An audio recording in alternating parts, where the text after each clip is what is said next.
Good evening, everybody. Sorry, We're just gonna keep playing the whole song. I was going to. No, I just wanted to get a little intro in. Geez, Steve, such a hard boss to work for. Good afternoon, everyone. Well, good evening to some of you. Welcome to Rainy and Friends, the show where all my friends get together and we talk about whatever's on our mind. Tonight, we're going to talk about our best and worst trips on a motorcycle. Tonight, I have with me the Loose Juice. Say hello. Howdy. And Steve from Indy Ridge. What's up, guys?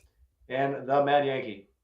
What's going on, guys? All right, we have more people coming, but for now, so we're going to talk about our best and worst trips this season, last season, forever. So we're going to start on a good note. And so, Juice, tell us about a good motorcycle trip you have taken and why it was so enjoyable.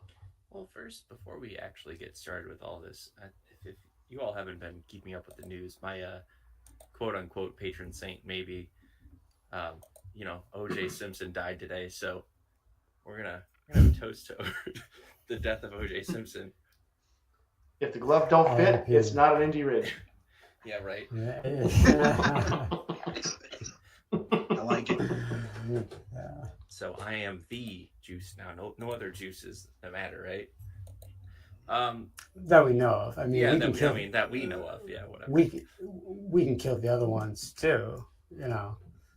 Oh, I do have one thing before we get started. So last month's live chats, there were some bonus chats and whatever they call them on here, the plus chats. They raised, after YouTube got their part of it, they raised $120 for Forgotten Angels, which was absolutely awesome. So yeah, as soon as that pays out. Oh, right, yeah. Yeah, like everybody was like kept contributing. That was fantastic, yeah. If you guys want to do that, you can. But here's what I would, if you want to all of the money to go to Forgotten Angels, I would recommend you get on www.forgottenangelsflorida.org. Make sure you put that Florida in there because it'll go to a Down syndrome camp in California if you just put forgottenangels.org. So which is also a good charity. Don't get me wrong. However, if you want to help out our guys, www.forgottenangelsflorida.org. Juice, thank you very much. Put that link in the chat, yeah. You the man. All right, so now back to Juice. Tell us about your ride. Well, I'm actually one of those sorry suckers that doesn't have that many long distance trips under my belt. I really probably like less than a handful of like real true long distance ones, but I think my best ones so far was our trip to Land Between the Lakes, and also that included a brief stint over to TMMR. That was some of the best riding that I've done down in Tennessee and through Kentucky. I think I discovered a whole new desire for twisty, curvy roads and just that atmosphere. So that, I think, and we've talked about that trip a bit before, so I don't want to belabor it too much. But yeah, that one is probably top of my list right now. Absolutely.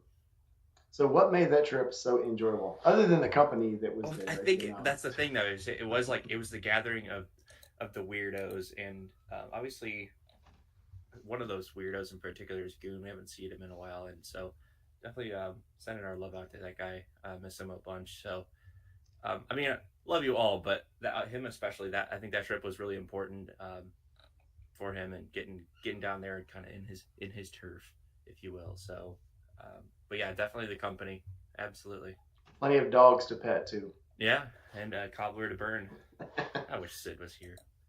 Come back. Sid, come back. Yeah, we don't care if you talk or not. Just if your microphone doesn't work, we'll just look at you. We'll just stare at you and imagine it'll just be like a blank. It'll just be a blank screen, and we'll just know that you're with us. Or we'll talk about her behind her back. She's wearing a dress to the next Forgotten Angels. That's what I hear. Yeah, I heard that's official though. I heard it's going to be made of leather. Maybe on the table. It's a leather dress with spikes and studs, and it's going to have lots of hidden compartments for weapons. Okay, I'm starting that rumor myself, but it's a good rumor. Let's run with it. Never let the truth get in the way of a good story. That's what I always say. Anything she wears would count as that, because let's just face it, Sid is the weapon. She is the weapon. Absolutely. Absolutely. All right, Steve. I was going to say, she's not here to say one way or the other whether that's the truth. So it doesn't matter. It's our truth. Let's run with it. For all you know, it's true.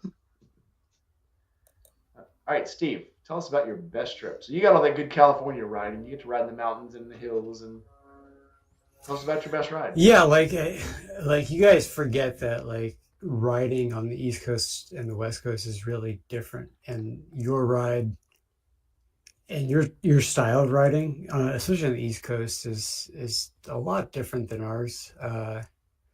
We are not we're not a hardy people. We're very okay. Like that was a good day ride and So that kind every of ride is thing. And good. Yeah. so it's there's a bunch of stuff up in Topanga near Thousand Oaks.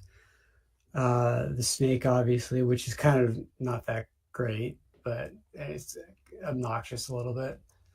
Um, but there's a lot of backcountry roads and a lot of mountains that don't really get used very often. You kind of got to be careful because some of them turn into like blind corners in one lane. Probably my favorite ride though is the ride that I do the most often is just the ride up from the bottom, like here to the top, basically to the base of the chairlifts for Mount Baldy, which is the highest mountain in LA County, and it's just a really fun ride. It's got twisties, it's got turnies, but it's also got stuff that's a little like you do like a hairpin U-turn, but you're also on like 25 feet of incline at the same time. So it's like it's this, and so it's like imagine doing a really tight U-turn, but having a lot of incline, and so like that kind of stuff. It just kind of I like it. So those are probably just my home ride. My home ride's good. PCH is good, but it's like to get real PCH, like you kind of got to go above LA County, and and then it's like, and then it's turns into a good ride. But just to get to LA County, it's like an hour and like above LA County, it's like an hour and a half of like freeway and ridiculous, and it's just the ride from San Francisco to Santa Cruz is one of the best rides I know of. It's beautiful, beautiful coastline. You got to be careful in a couple spots. People have died there, but uh, just like Like the risk. yeah, yeah. Well, it's sheer cliff into the ocean type of stuff. Yeah. But just really, really, really nice. And that's like a 2 hour ride there and back. So, 2 hours there, 2 hours back. So stuff like that. Those are probably my best rides. I don't have a whole lot of bad rides because I don't really ride out of California very often. So everything's nice. So when Steve first started hearing him talk about how bland the rides were, it reminds me of the Sweet 16 shows on MTV where the girl goes, "But I wanted a yellow Ferrari. This is boring." Why did it remind you of that? Like that's Because you were like, we're just mediocre riders out in West Coast here. We don't have that good of roads. I'm like, everybody wants to ride the West Coast. Holy shit! So I watched your friend, Matt Laidlaw. I watch his rides where he like closes his shop and just takes all the guys out riding, and I'm so jealous. I don't have FOMO very much because I'm an old man. I've done a ton of shit in my life, but when I watch, Matt Laidlaw go out and go riding through the desert and shit and through the mountains, I have absolute serious FOMO because it's like you don't have that here. The mountains here want to kill you, and and there's no guardrails, and they go straight down into a canyon with no shoulder. We have that too. Like don't get me wrong, we do have the deserts, and those are always fun, like the salt flats and stuff like that. And we do have dunes. It depends on what kind of bike you want to ride. But they're not like trip rides. They're not like we don't go camping on them. Right. So it's like it's let's go ride for the day and have some fun, and then come home and sit on a nice couch and watch the Dodger game. That's what we do in LA. So what about a bad ride? And you said there are no bad rides because California, but what ride Yeah, did I you mean, take that was just like something happened and you're like, yeah, this is unfortunate and maybe I shouldn't have went out today. uh, Never? Okay, fine. well, I like it's it's hard. I got a little cold once, and it was like, oh man, Oh man, like I better put my flannel back on. Oh geez. yeah, I was like, oh man, well, because I was up, like the base of the mountain, and I was like, I just want to get off this mountain, so because I'm a little chilly, just a tiny little chilly, and Rub it in. Rub it in. Yeah. that was the worst experience. That was the worst If that's your ride worst, of my I guess life. that's your worst. I mean, I don't have to compare it to. Like I ride when it's nice and it's, but I also work like a million hours a week. And when I do ride, it's like for the next 3 weeks, like because I know Rob Simmons is coming out in May, and he's I'm gonna have to do the training course again. mhm. So I got to break out the cones. So I'm not riding any long rides very much because I have you guys actually tried those drills? No. And I actually was just thinking about that the other day when I was out riding. I'm like, I could really brush up on my slow speed maneuverability skills. There's It's hard. ridiculously hard, Yeah. So especially the way he does it. So like there's and it's like it gets hard real fast too. Like um the first one I think is like it's just a slow ride. The second one I think is just there's cones every 5 feet or 6 feet. It's just slow ride to a stop, slow ride to a stop. Um, there's this one called Trust and Believe where it's like you've got to keep it preloaded, which is his big thing, load and preload it. So your engine's like you still got the clutch in, your engine's preloaded, and then you basically need to be able to only use your rear brake. You can't touch your front brake at all, Okay. and you need to go like 5 feet but just like put your foot up, and go 5 feet and stop. You need to do that smoothly. You need to do that like 10 times, and it's really hard. Like to do it, especially if you're on a big bike. It's and even like man, he like you get like 5 feet of distance to make a full walk left turn. Like, when was the last time you actually tried that? So At that's a tough. real, like from a stop. Yeah. Full walk left turn, you have 5 feet to do it. So, and then the figure eight is pretty tight. That was the one I failed on last time. I was like, fuck, I just can't do it. that's the believe one. The what? Believe you can and you can do it. The biggest, I can do it. It's just like it's just the radius is like 27 feet. 27 feet. Yeah. So it's like you like that's the square. And so it's like you could hell, I mean I can do it in I don't know, 30 feet, 40 feet. Like it's not a big deal, but it's like when he puts up those cones, it's like, oh shit. So it's like, you ever done the 2x4 drill? Can you walk a straight line? What do you mean? Can you walk a straight line? Can I walk a straight line? Yeah, Yep. sure. Stand on a 2x4 and walk down the 2x4 and you'll fall off every time. That's interesting. It's not any different, but it's in your head. It's in your head. Well, now I have to stay on this 2x4. And where you had no problem before stepping on it. I mean, watch people walk and then watch them walk for a cop, even if they're sober. It's like all of a sudden everything is magnified. So it's once you get that out of your head and you say, I can do it, you can do it. In the military, I may have told you this guys before, but so in the military, drive on base. Every 3 years, you have to take a driving course. And it can't be the same one between 3 times. So the first one I took was basic, then I took the advanced, and then I took the sport bike course, and then I took the advanced rider course. and then you start all the way back over. So you literally start taking classes that are like so far above what you're actually doing every day that it's fun.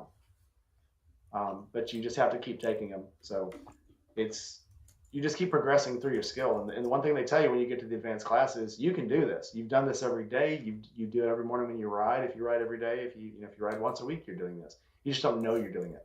Once somebody Yeah, tells you, yeah, well, it was funny when me, you, and Sid were coming back from that bar.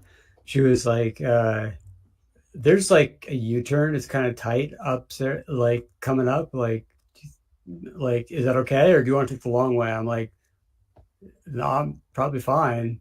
And it was just like it was just a basic U-turn, and it was just like, like it. I guess it's weird when he's standing right there and your bike can't move an inch. So your foot's not on the rear brake. You've got the clutch in just enough to where it's loading, and then you pick up your foot and you let it out. And then you have to come to a stop with your rear brake only in like 6 feet.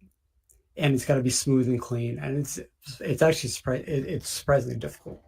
think about it like this. What's the worst thing that could happen? He can't take your money. He can't take away your business. He can't take away your bike. So you're literally doing it for fun. Period. No, I know. Like, yeah, he can't take away because I'm kind of required to show up. Like it's just close enough to where I'm able to do it, and then he's gonna follow up with like a 1 year later interview, which should be fun. Cool. Yeah. Let's start with the people who showed up in the chat today. Of course, Buck Brown was the first one in. Congratulations, Buck. Sick Bastard. Jake from Safe Forum's twin brother, Greg Forehand. Gma Rides came in. Serenity Kitty.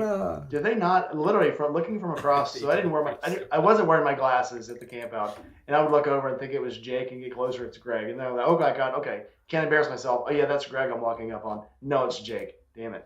So it's like, yeah, you guys look too much alike. It's crazy. I'm sure you know that, but we also have Chasing Ghost, who is probably driving tonight or making a load. Loose Juice, obviously. Who else is in here? Bleak Rides. Bleak Rides, you should have came into the chat. Bleak. And who else is here? Tony Munkets, always here. And Hello, then Roland with T-Bone just came in. And Julie Smith. So, hello everyone. Glad to see you here. So, let's proceed to the Mad Yankee. We're not going to introduce Sid now that she's here. Just going to leave her hanging. Okay, wait. Let's make sure her microphone's working. Sid, say hello. There's some. Hello. Hello, Sid. My new one isn't working, but that's what it is. Sounds fine to me. Good enough. Okay. Oh, I have it. It's a DJI one. I put it away for now. I'll mess with it later. Nothing ever doesn't work until you get ready to use it. Like, I've been on my iPad all afternoon since I got home from work, and now that I was trying to get on a while ago, I couldn't log in with my iPad onto YouTube. So. That is not my computer this time. No, that's Steve messing with his little band. He's playing banjo. Be the boss of your motorcycle. He's trying to gotta promote. Yep. Gotta promote. Rob, be the boss of your motorcycle. Yeah. Hi, Sid. Now, Mad Yankee, tell us about your best trip. So just to clarify, because coming off of what Steve said, we're talking about best trips or best like individual like rides that we do. Not the place you're going to, but the actual ride to get there. Okay, because what I'm asking is like I'm talking like a motorcycle trip, like one of the long range things we do, or like the actual ride itself. But it doesn't really matter. So because I'm an indecisive bastard, so I'm going to cheat a little bit. I really can't pick between two rides or two trips really that I did last year. I will say overall last year, even though in the local region here we had a historic amount of rain and I couldn't actually ride nearly as much as I wanted to, probably had one of my best years ever for trips because I just went out and did so many places and they all worked out so great. But it's kind of a toss-up. last year in May, when you guys were at Land Between the Lakes, I actually went out to Missouri with a huge crew of people. It was a lot of folks from the original Forgotten Angels campouts and some of the folks that we had gone to Eureka Springs with. And that was just an absolutely amazing time. I hooked up with the master of dad calves himself, that being Ed, aka Evil Penguin, aka I don't even know what he's going by anymore. But we actually met up in like Carlisle, Pennsylvania. I think him coming out of New Jersey, me coming out of New England, and we from there rode all the way across West Virginia and Kentucky into Missouri. And that was just absolutely amazing. We spent, a couple days riding around Missouri. We did, in fact, just going through the Mark Twain National Forest, we did, in fact, confirm that the best fudge is indeed made in Uranus, in case you were wondering. Pack and fudge. Yep. Interesting. Yeah. If you're ever out in that area and you're looking for something to do, the Uranus Fudge Factory is quite a sight. But yeah, that was an amazing ride. And then, of course, as you guys know, rather than heading straight back to New England, I said, well, let's just compile stupidity on top of insanity. And went back from there. Well, I probably left the Airbnb we were at 4 or 5 in the morning. It was pitch dark. I remember that part. Went all the way back to Land Between the Lakes from there. That ended up being really cool, too, because I was actually crossing over the confluence of the Mississippi and the Ohio rivers. I want to say that's like Cairo, Illinois or something like that. Yeah. But yeah, I crossed right over those 2 bridges right as the sun came up over the Mississippi. And I looked down, there was a big coal barge going underneath me, and it's like, well, if that's not Americana in a picture, I just frankly don't know what the hell is. From there, went to Land Between the Lakes, and I hooked up with this hairy bastard that just joined us in the chat just now. Perfect. I did. Yep, perfectly timed. Although I did get the chance to see all of you guys briefly, which was great. Was kind of a bummer not being able to go to Land Between the Lakes with you, but sometimes you just gotta, pick one and then the other. But I did actually go through there. You know what's funny? I had a funny moment when I was coming back there, is I was like, okay, I'm following my GPS, following the roads, and I'm just having a great ride, like coming into Tennessee. Riding in Tennessee was actually a bucket list item of mine. I'd been there a few times before I really owned or rode a bike. And it had always just been on my to-do list to come back, because I was like, man, these roads look so great. And as I was coming back, I was like, I wonder, where in the grand scheme of things I am right now. And as I was approaching Land Between the Lakes, I saw a sign for Forts Henry and Donelson of Civil War fame and went, oh, I know exactly where I am. So, but then, yep, hooked up with Nar here. And then we, Nar, we became legends. And I actually might save that part of the story for you, because really it's more your story than mine. I was just happy to be part of it. Needless to say, some good times were had by all getting back to Ohio from there. Spent the night with Nar, and then from there I made my way back into New England.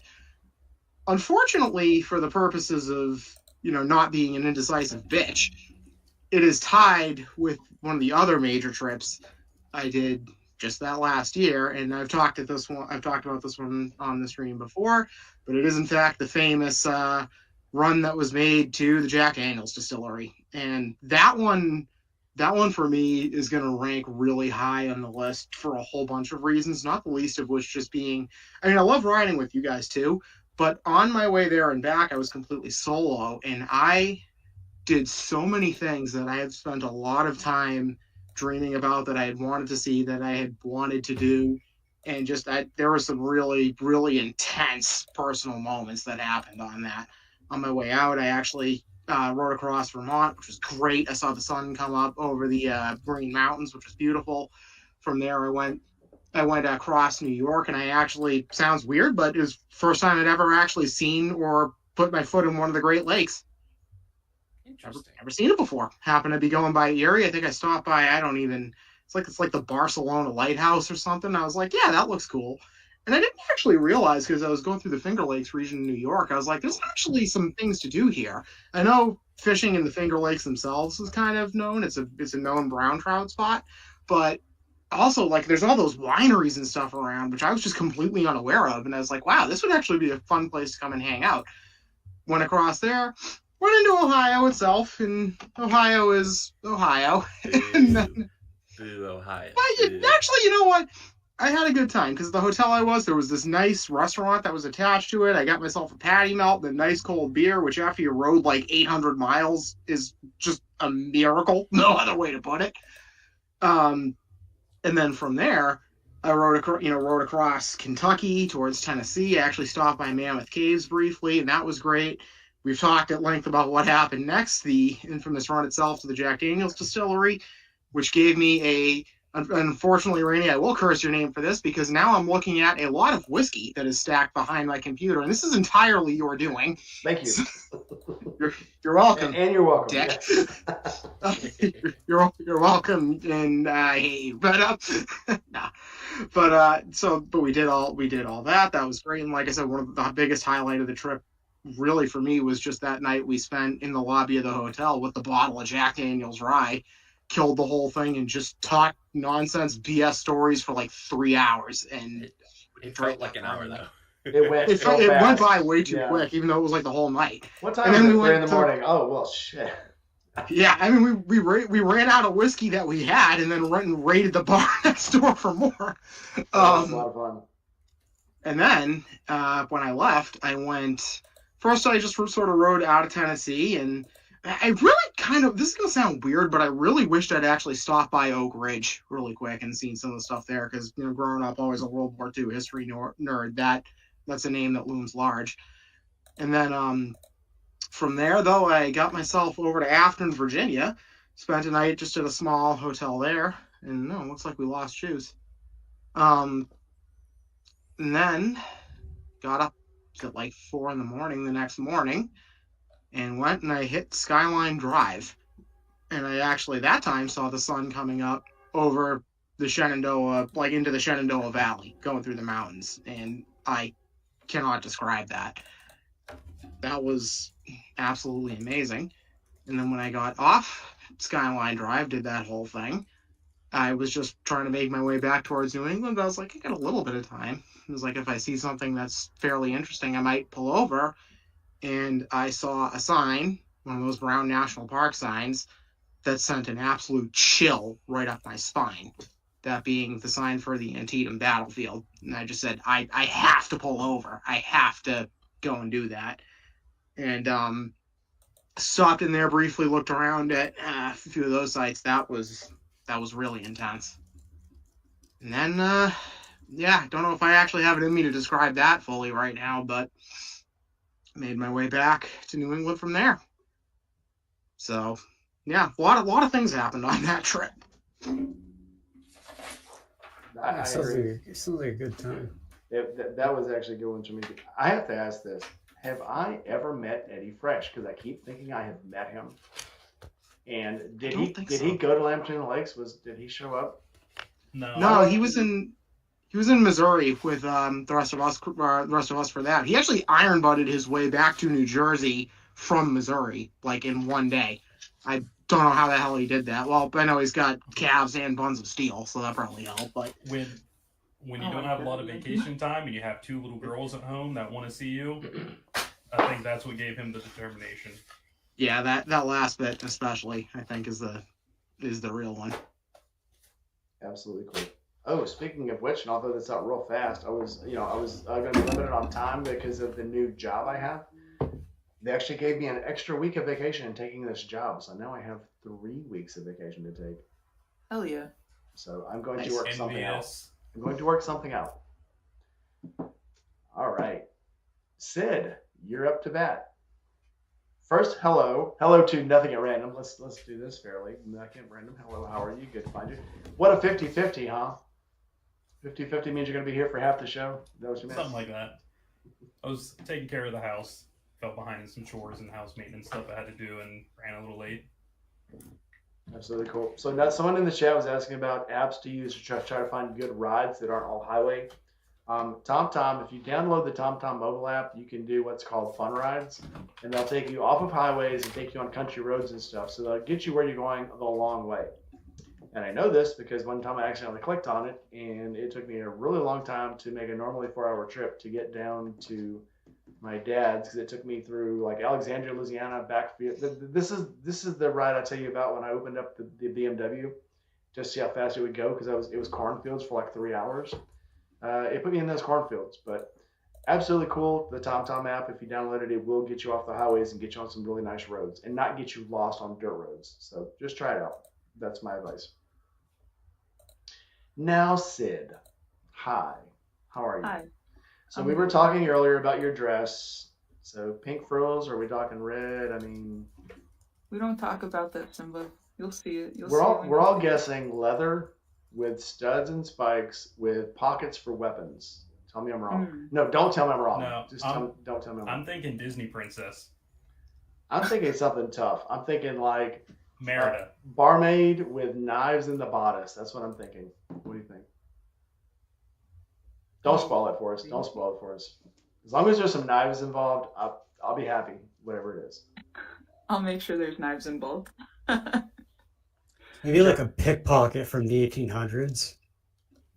That would be, I think, Cameron Diaz in Gangs of New York. Oh, my boss is here. Welcome, Melissa Burt. Hi, Melissa. My boss and Diana's bestie. Don't ask me how that worked out. So tell us about your favorite ride, Sid. Because you've taken a lot of them. Yeah. Okay, so my favorite ride, or at least the one that stands out the most, is, I feel like I've talked about this ride a lot too, but it sticks out so much for me. When I was solo riding for the second time to Forgotten Angels, and along the way I stayed at like this really cute little campsite that was owned by a family, and the only reason I got a spot was because I also had a German Shepherd. Because the owner had a German Shepherd, and when I came onto the property, the Shepherd ran up to me, and then I just turned my bike off and got off the bike, and I was petting her, and the owner comes out and he's like, "She hates everyone." And I'm like, "Oh, sorry." Well, thanks for letting a dog run free that hates everyone. Okay. Yeah, apparently she hopped the fence. He didn't know. He only saw her when like she came running out to my motorcycle. So he rushed out and he was like, "Oh no, what's was he going either on?" gonna pet you or tear out your throat? One or the other. Let's see. Yeah. He probably was waiting to see what happened. Yeah, maybe. I don't know. It's like, she's fine. She's wearing gear.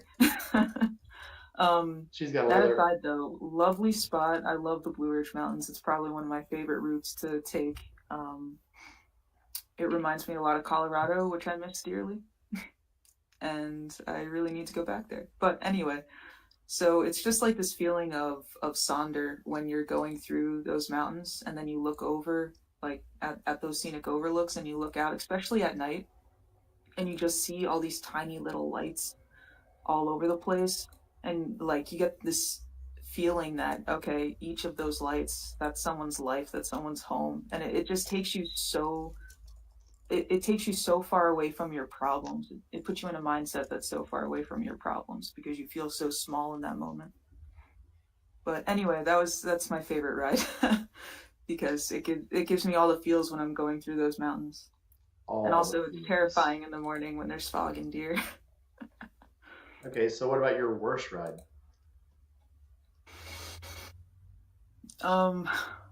When I was driving to FA with my best friend Mike, and we had to stop every 20 minutes or so because my hands were turning purple, and I didn't have heated gear at the time, so I felt like I was going to die and my hands were going to freeze off. And I don't know if you guys know this, but anytime you rewarm your hands after you get frostbitten, the sheer amount of pain that shoots through your nerves when they start to heat up again is just immense. So, yeah. Throwback to one of our previous episodes, heated gear is always going to be on my most valuable gear list. You know, you could always move 4 south. Do not move to Colorado because that would suck for the rest of us. I'm not. You can move further south. Maybe, I don't know. But I then don't know. But then she's closer to me. But just hear me out. Affordable housing, all kinds of jobs, Columbus, Ohio. How cold is it right now over there? Right now, Yes. Because right now it's 80 degrees in LA. It's 52 degrees right now. 64 here. It's like 65 or around the mid-60s over here. So do I win? What do you got? I don't 44. think Oh, sorry. That was Friday. It's 61 right now. It is currently 44 here, and it's been raining for about a day and a half, 2 days, and it's going to rain for another day too. So It's rained 4 days here, and it just stopped like after lunch today. Yankee, I don't think that's a win, by the way. That's a loss. You can't ride. I mean, you could ride. it's a win to stop during the Olympics. There is an upshot though, is that all that snow that fell the other week, it's pretty much all gone now, and this rain is just going to wash all the salt and the crud and everything from that right away. And so next week, God willing, if the sun does come out, it's going to be real nice. So. Oh, but just one thing to keep in mind, Sid, about why you should choose Ohio. Biker Big Beth, Annette, Jess. I do love Annette. Melissa. Mm-hmm. I'm trying to steal the girl too. Sarah, Sammy, Nicole. I haven't even started naming the men, but we know you don't care about them, so. But she wants to ride more, not less. Well, she will ride more. She'll ride more to get away from Ohio. Like everyone else, get the fuck out of Ohio. Boom. Big brain idea. I say Mississippi. Just come down here. We have year-round riding, except for one day that apparently you fall. Tennessee is beautiful. Tennessee's freaking gorgeous. Unless you live up in like Juice and you can ride the snowmobile instead of the motorcycle, it would just be a loss. I think I've only been on a snowmobile once, so, and I can't remember what it felt like. So, my brother-in-law took me out on a snowmobile up when I lived up in Chicago. We were almost into Wisconsin. It was so far up north, and it was absolutely freaking awesome. He tried to kill me. We were doing speeds I did not know were capable on snow. I always thought snowmobiles, from the movies, were like these really slow things unless James Bond was driving them, and I thought that was computer generated. And then my brother-in-law took me out on a Bombardier, and it was absolutely crazy, and I loved it. Absolutely fucking loved it. But it was just, it's insane. We must have been doing 80 miles an hour, easy. He drove that thing faster than I would drive my car up there. So yeah, but yeah, without a snowmobile, I don't know, man. I love Ohio. Maybe 6 months out of the year, which. We will get to it, and we'll talk about that later. But we'll let Nothing at Random talk first about his favorite trip. Yeah, we are talking not the destination, but the actual trip. Yeah.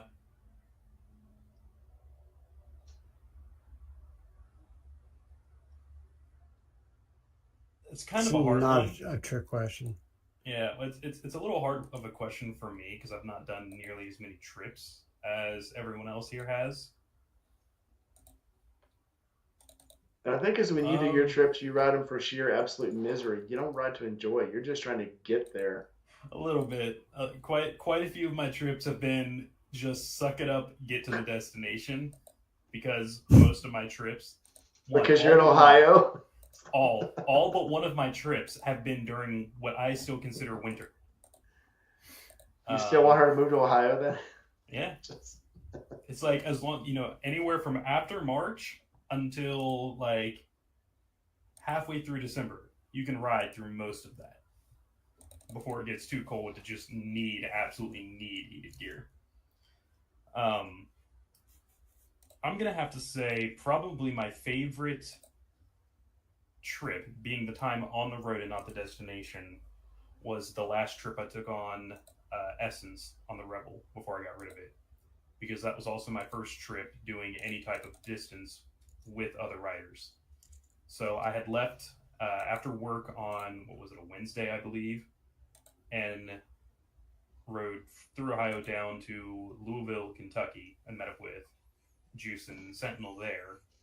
And then the next morning we finished out our ride to Land Between the Lakes, but I had gotten to ride that part with them, so about a little over half of the journey with both of them. And I liked it because that made the gas stops more enjoyable. Having someone to shoot the breeze with for a moment or two, and it kind of helped me like keep pace better.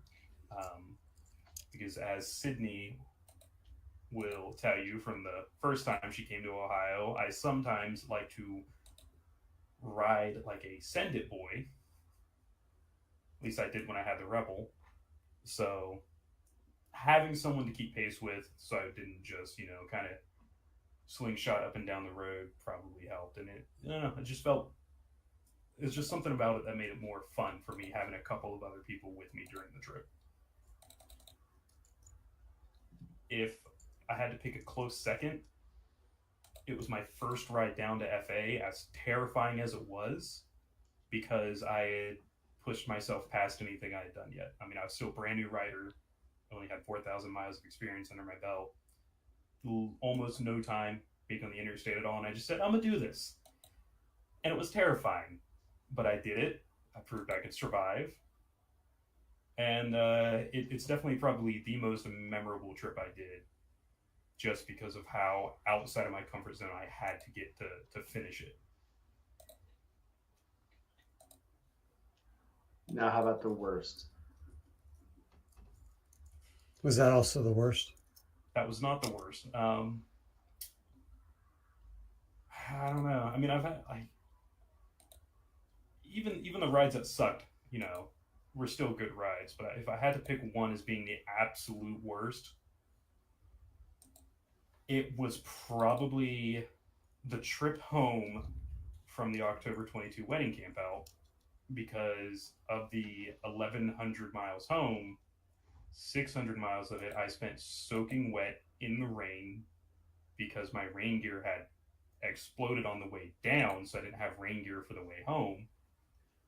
And I was just soaked to the bone. It was like 45 degrees, and not being used to that, I can deal with the cold.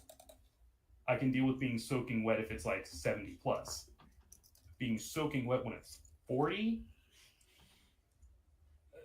it just draws. It just eats away for me, my mental stability, and it made it a very hard ride, not physically but mentally, all the way home. And it got worse as I got closer to home, because like I'm almost there, I can finally rest, and then it just was like, no, home's still 2.5 hours away, 2 hours away, hour and 45 minutes away, and I was just miserable for that entire ride. That ride was worse than when I got frostbite. That ride was worse than riding through the cloud and hydroplaning my back tire coming home last October. That ride home from FA in October 22 was probably the worst ride I've had yet. Also, But I was on the Rebel, I had no protection, so she was like all the wind, all the rain. But every trip you take is bad because you're in Ohio, see, and you're still trying to get Sid to move there. That's I'm not just trying to get Sid to move there. I'm trying to get everyone to move bad, there. Nar. Bad, Nar. No, good Nar. Okay. No, Ohio's not the issue. It's everyone making these plans when the weather is crappy in the north. That's the issue. See, that's why I make my trips in September. Mm-hmm. Which brings me to, so again, it's not the destination that's important here, it's the actual trip. So my best trip, Nar, be quiet, was my trip to Ohio. Be quiet, Nar. So first time I went up to meet, when I actually not met you, that was my best trip, because I stopped on the way up to see Father Bobber, and when I went through the Florida Valley, it was absolutely ridiculous. I did not know there were places like that in America that looked like that. I thought I was in a tropical jungle. And if you guys have rode through that valley, you know what I'm talking about. It's the one that goes from Florence down to Louisville, Kentucky. Absolutely insane. It literally looks like the bridge is a mile high, and all you see down below you is just this tropical, lush green forest. It's ridiculous. But the whole ride up there was absolutely gorgeous. And then when I got up into the mountains, all the way from Florence into Ohio, the whole way, it was just gorgeous, gorgeous rock. Second to that would be the ride I took with Diana on our second trip down to Forgotten Angels. Because by then we were used to the ride. It wasn't like it was very nervous. And when we went down, it was very comfortable. You get to share it with somebody. You can talk to them the whole time because you have a headset, which by BT dubs, if you don't have a headset when you ride with people, you absolutely should because it makes the experience so much better because you can point things out and talk and sing to each other as people. Don't laugh at me, Sid. Why laugh at me? But yeah, it's a great time. Worst would actually be, again, a tie. When we went, again, the very, very cold one we took, not this return, but the last return, last October, when I had to stop on the way back because I had pushed my bike most of the way and got sweaty. And by the time I got to Atlanta, the temperature had dropped like ridiculously to like 30 degrees. It literally went from like 70 degrees to 30 degrees in about 2 hours. It was crazy. And I had to stop where the old, again, I swore I'd never go through Atlanta, and that's probably what made it horrible. But I had to drive through Atlanta because I thought that would be faster because I was already getting wet and cold. And I stopped at the old Coca-Cola Six Flags that's right outside Atlanta. I think it's called Gurneyville, or it's not Gainesville. It's called something else. But it's basically it's a dried up town that used to be huge resort town because that Six Flags was there. And when it closed, the whole town dried up. So all the really nice hotels now were holes in the wall and hadn't been, taken care of in probably 10 years. So the place I stayed in, there were drug deals going on outside, and it was a crazy little place. That was my most miserable ride ever. Then I get up the next morning and there's still ice on the ground, and I talked to the people downstairs, and they let me stay in the hotel until like 11 because there was still ice outside, and I didn't want to. Where I parked my bike, ice had formed around it. So I'm like, yeah, can I just kind of hang out for a little bit? She goes, yeah, you can wait till the sun comes up. So when the sun actually got high enough to melt some of the ice, then I could leave. But that was a trip. I was literally thinking I could probably just call a rental agency and they'll just, because, Enterprise picks you up. I'll just leave my bike here and I'll just take a rental car all the way back, to Memphis because this sucks. And there it was. What's our next order of business? So Sid, tell us about your dress. I can't. It's a secret. So is the dress the costume, or is the dress You swore me to secrecy, sir.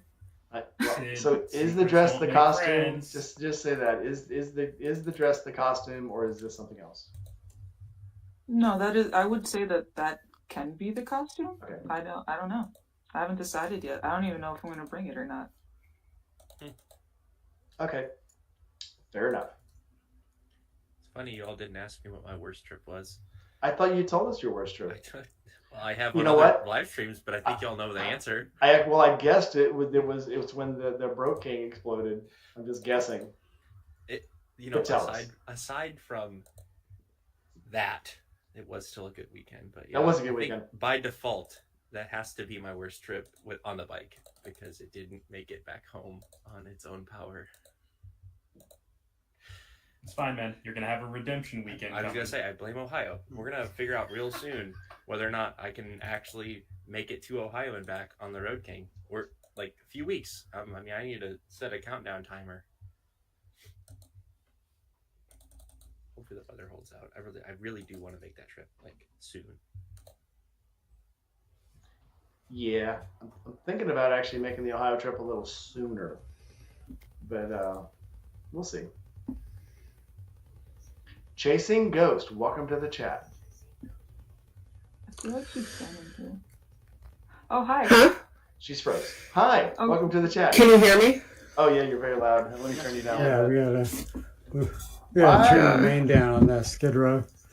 Yeah, let me get her turned down a little bit. I'm not used to this platform, so I usually use StreamYard for my stuff just because other people that I hop in chats with, they use StreamYard, and I just got used to it. How's that? I don't know what that is. That was my GoPro, so Okay. Hopefully that's not too loud. Not anymore. Okay, how does she sound to everybody else? Okay? Sound good? Yeah. Keep it leveled out. Yep. Good. Good. Yep. All right. So we Yeah, I think I have to talk for people to hear if I'm loud or not. All right. So we know you take a lot of night trips. You take a lot of really cool night trips, but what is your favorite trip? First, introduce Me? yourself. Yeah, go ahead and introduce yourself. I'm skipping that part. Oh, okay. I'm Tara. My channel is Chasing Ghosts. It's mostly motorcycle content. There's a little guitar content and stuff like that, and a lot of it's me riding around, rambling, whatever's on my mind. Sometimes I go to like a bike rally or an event or what have you, or I used to go on rides with like my local hog chapter, and they let me film stuff like that, and I'd post it, but the dealership closed, so the hog chapter closed, and that was pretty cool for what it was. Basically, go ride 2 or 3 hours out somewhere and eat sandwiches at some hole-in-the-wall restaurant with a bunch of grandmothers, and they were pretty cool. So,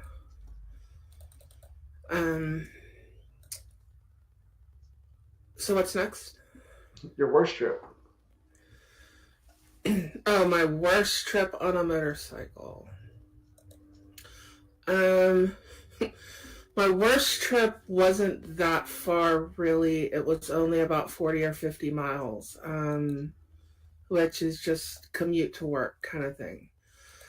And you know that heavy, like, rainy fog that we get down here on the Gulf Coast? Or a rainy rider would probably, because I think you used to live out in this area. Yep. Between- Right outside Beaumont. Yeah. Okay, so you know what I'm talking about. The fog comes down almost like rain, and it turns the road into like an oil slick because nothing washes off of it. And I've got like 40 miles of this stuff, and I hadn't been back on a bike, especially after my wreck, for that long. So I'm kind of terrified, the whole way home. I'm on tires that aren't that good. I was on my Fat Bob, and the tires on it, if you've seen what those things come out with, they're not good for rain or anything like that. And that would probably be the worst one, just because for me at the time, it was scary. It probably wouldn't bother me now that I'm a whole lot more used to that motorcycle, and I've been back riding for a lot longer.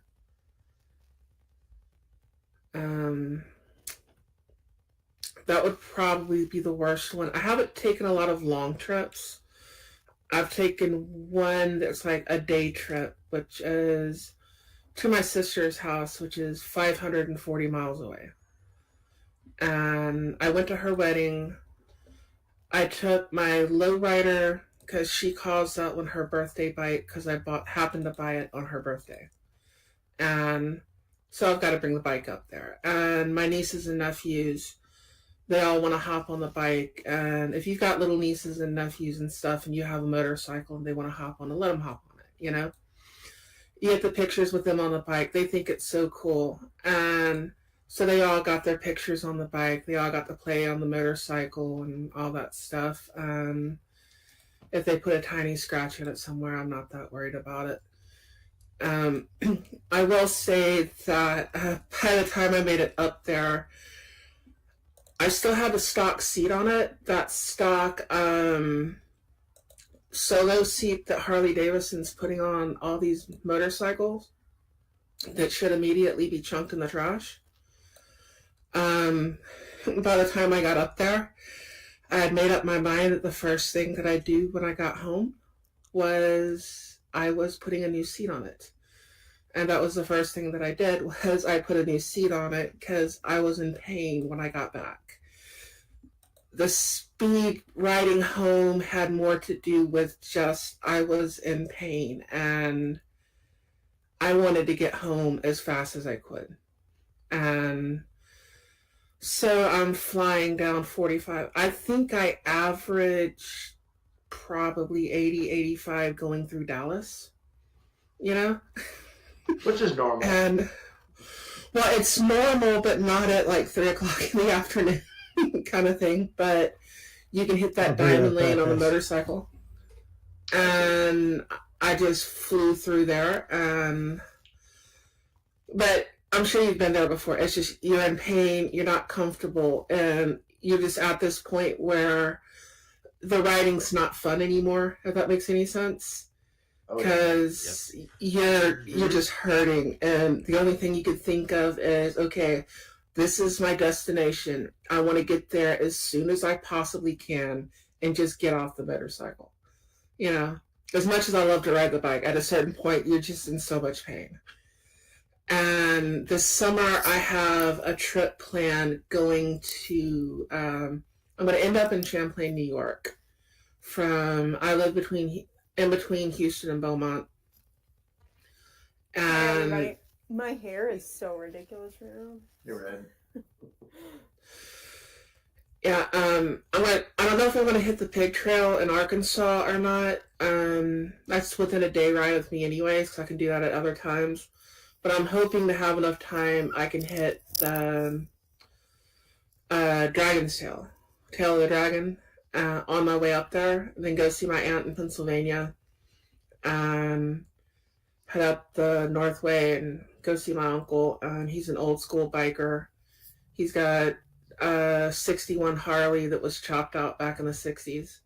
And so it's like I have to ride my bike up there to go see him. He's in a quote-unquote retirement community now. I don't know if I get another chance to do that. So I'm going to ride my bike up to there. That's my big trip that's planned. But the only long trip that I've really taken is really a day trip. And that was to go up there to see my sister, go to her wedding, and then come back home. Other than that, it's usually I'm going to work or I'm going to some event that's probably within 2 or 3 hours of where I live. You know, like I'll be going to like the Bluebonnet Festival or, you know, something like that, or, you know, the rally down there in Galveston, and that was awesome. Honestly, that's one of my favorite rides. Because when I was heading to the Lone Star Rally, and that was the day before I took Amy down there, so I was riding a little crazier. But the cops were chasing a semi down, I want to say they were on I-10 or somewhere. And so me and a bunch of other bikes are basically racing down 45 to Galveston. And we just got it wide open, having fun. And then I get down there. Seawall was great. It was kind of, don't eat the food there. Find a taco truck. The food sucks. I think at most events the food sucks. Go find a taco truck. Don't eat the carny stuff. But I was looking for another YouTuber that he goes around from rally to rally, which is Mexifils, and he has a YouTube channel. And I was going to go say hi just because I know him from the internet, and he was there. Well, I was kind of lost. It was late, and I figured I'm not going to find him anyways. So I happened to take a left, and completely by accident, it put me down the Strand. Right in the middle when everyone's partying. And I've got that on video. It's probably one of the coolest things that I've done on a motorcycle completely by accident. And I'm live streaming at the time on my bike, that parade of motorcycles going down the middle of the rally with everybody on each side. And we're talking like 9, 10 o'clock at night. And it's just completely by accident. So it's weird how things like that happen sometimes. Yeah, it's good stuff. If you haven't gone up to Eureka Springs, and I'll warn you before you go up there, there's 3 roads that they call the Pig Trail. One of them is not too bad. One of them is kind of cool. If you go straight through Rogers but go on the west side of the bucket, it's not too bad. If you start in Ozark and head up to Eureka Springs that way, there's a bunch of 10-mile-an-hour hairpin turns, and there is no shoulder. There's no white line even. It's just crazy turns. So just be really careful when you go, if you decide to go up there. I've heard it's actually a lot more technical of a ride than like doing the tail of the dragon and stuff like that. It is. If you come in from Walnut Ridge, it's about 20, 30 mile an hour curves, and most of it's straight. There's just a lot of hills. If you come up through Ozarka, you're literally climbing the mountain the whole way. From Ozarka. You know where Mina is? Mina? Yep. I used Yeah, to with live in airport and all that Jonesboro. stuff. Well, I've got family in Mina and Hot Springs and Mount Ida. That's good riding. Around Hot Springs is good riding. Yes. Yes, it is.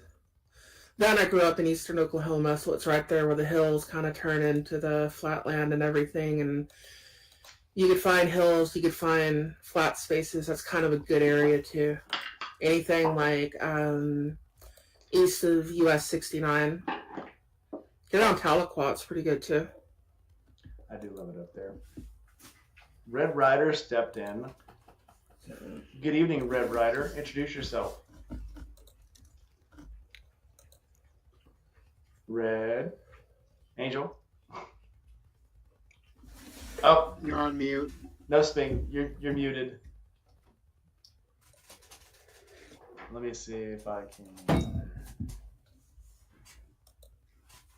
I unmuted it. There you go. Not used to this whole like not YouTube lives. No How are problem. you guys doing? Good. Welcome to introduce yourself. Most of us know who you are, but just talk anyway. I'm Angel, Red Rider on YouTube, and I ride. Like, what kind of introduction do you want? Hi, I'm Red Like the Rider. whole I thing? ride a badass shovelhead. How are you? Yeah. How are you? I'm good. I actually went for a ride today. It was nice actually. A little bit chilly still, but not bad. And I ride a shovelhead. I have a Dyna, and I have like way too many other project motorcycles. And I actually just picked up another project motorcycle. So my shop is like getting small quickly. Yeah, I just saw you working on your dad's motorcycle. Very cool. Yeah. Yeah. With all the technical help in the background. That's very cool. Yeah, with my dad. Yeah, it's really helpful having my dad around. Like, I wouldn't be doing any of this without his help right now. Yeah. But yeah, we're just working on it's basically like put everything back together on that bike right now. And then we're like looking at the clutch hubs, and the one, my dad's like, this is all bent. He's like looking at it, and we have like two of the same clutch hub, and they were both bent the exact same way. Like two different people with like from the two different bikes that these are from, like bent the clutch hubs in the exact same way with using the same kind of wrong tool. So tonight Yeah. we're talking about your best rides and your worst rides. Oh my gosh, my hair is so. My worst ride. Oh, is that what we were talking about? Hey, I would have to say my worst ride. I need to think about that one actually. Like, I would say it's like the one that I got caught in a pretty bad rainstorm, and like without a front fender, or like on the kind of bike that I have. That's pretty. Like, that's not a lot of fun, but when I look back at that ride, I'm like, it made some really good memories. And so it's not really my worst ride. I think when I think of my worst ride, it would be, I used to go to these bike nights, and at the Harley dealership here, when the previous owners had it, they did these bike nights, and there'd be like 30 or 40 guys normally show up. There weren't very many girls riding, but there'd be 30 or 40 bikes show up, and they would all just like bring their egos and leave their brains at home for the most part. So these guys would all just, as soon as we left, there was like no order to the ride at all. There was just like, they would do like this speech before we all left and say something like, okay, like, you know, where we're going for the most part. But there was no order. There was no any kind of like, there was just it was just chaos. It was like as soon as we left the property of the dealership, everyone was just like wide open throttle. Whoever could be the fastest was the coolest kind of mentality. And it was just so stupid, and trying to keep up. I went on 2 of those rides. The second one I went on, I like left like half an hour before everybody else, because I was like, I'm not trying to keep up with these idiots. Like, I'm gonna leave and get there before them. But the first time they lent me like a new Sportster, and I was trying to keep up with these guys on this windy road. It was like a 30 mile an hour zone, 50 kilometers an hour. And they're like going down this thing at like 60 miles an hour, like twice the speed limit. And I almost went off the road. That's like one of the only times where I've like literally thought that I was done for. And yeah, was just like, luckily I have counter steering as an instinct, because if I didn't, I probably would have actually went off the road. So I'd say that would be my worst ride.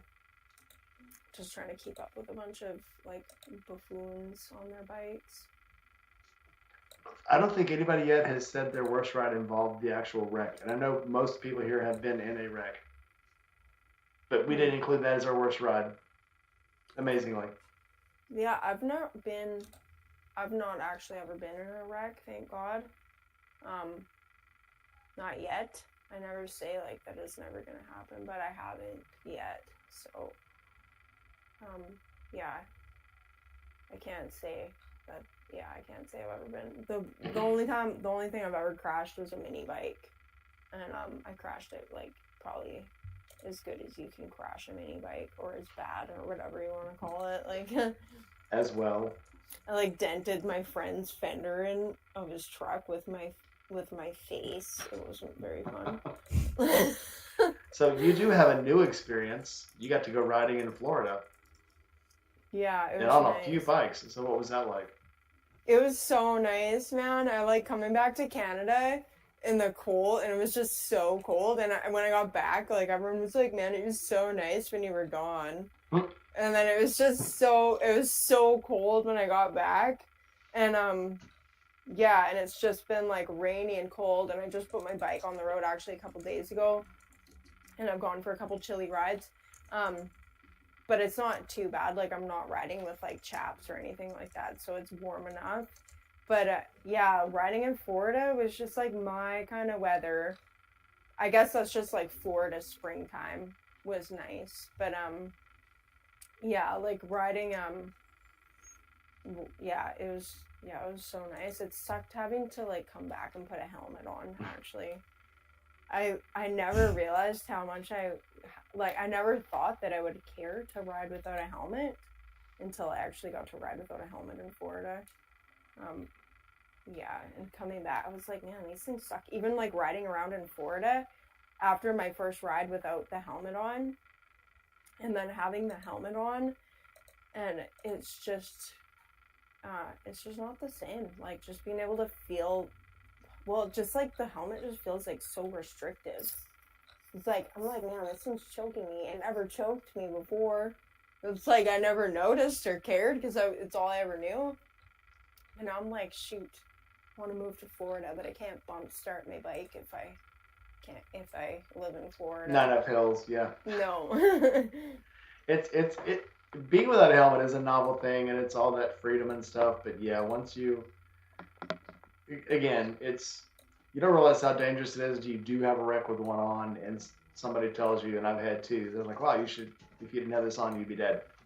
Yeah. So that's a life change. Even, no matter how restrictive a helmet gets, you wear a health helmet up in Canada, and I always wear a modular, and I think that helps a lot. But yeah, people can do what they want to. But man, you're taking a huge risk without a helmet.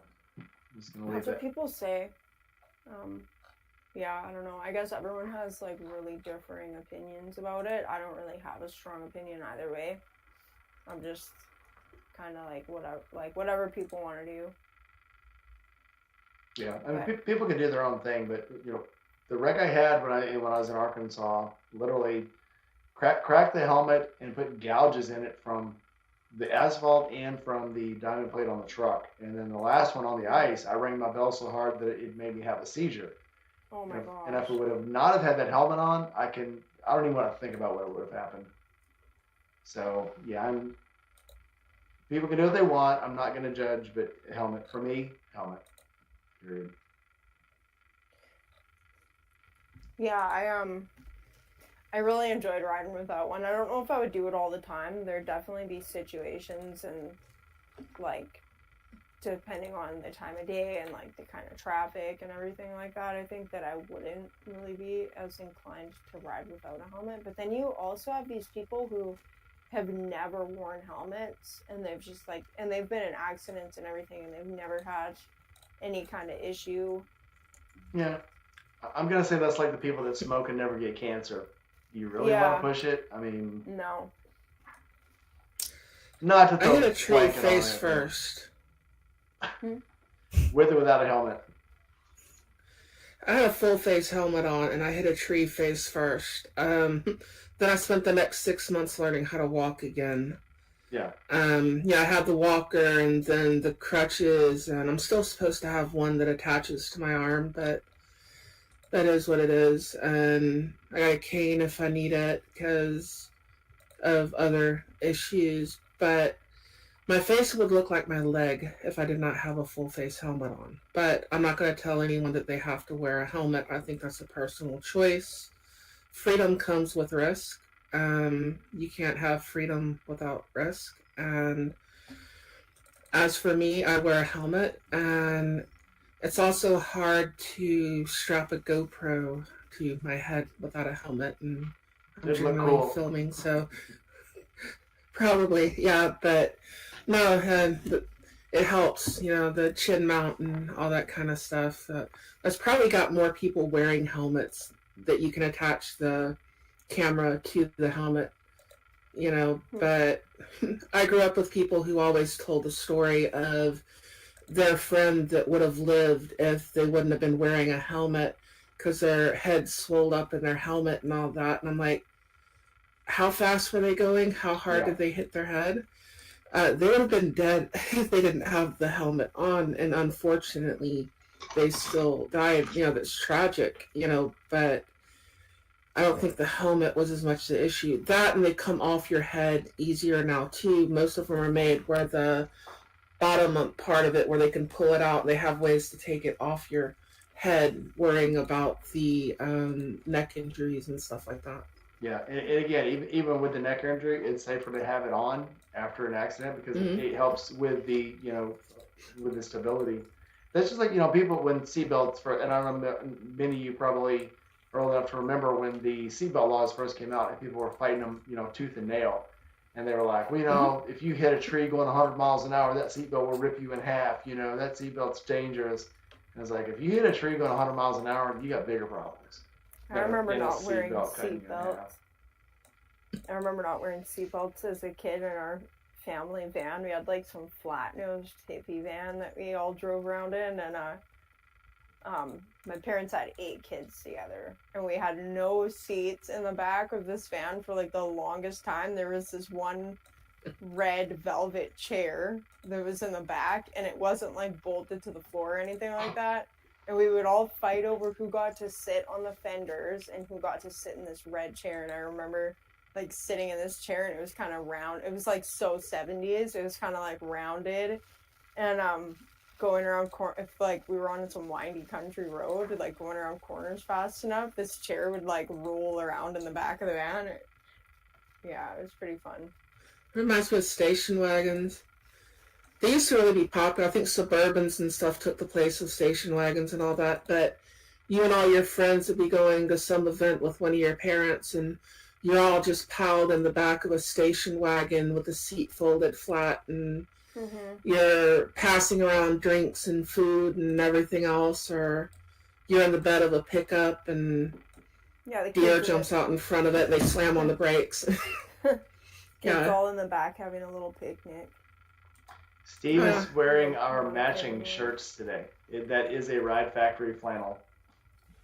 I was wearing the Indie Ridge buff today that you gave me. I was actually I took it out of the package. I was like, man, this thing's not stretchy.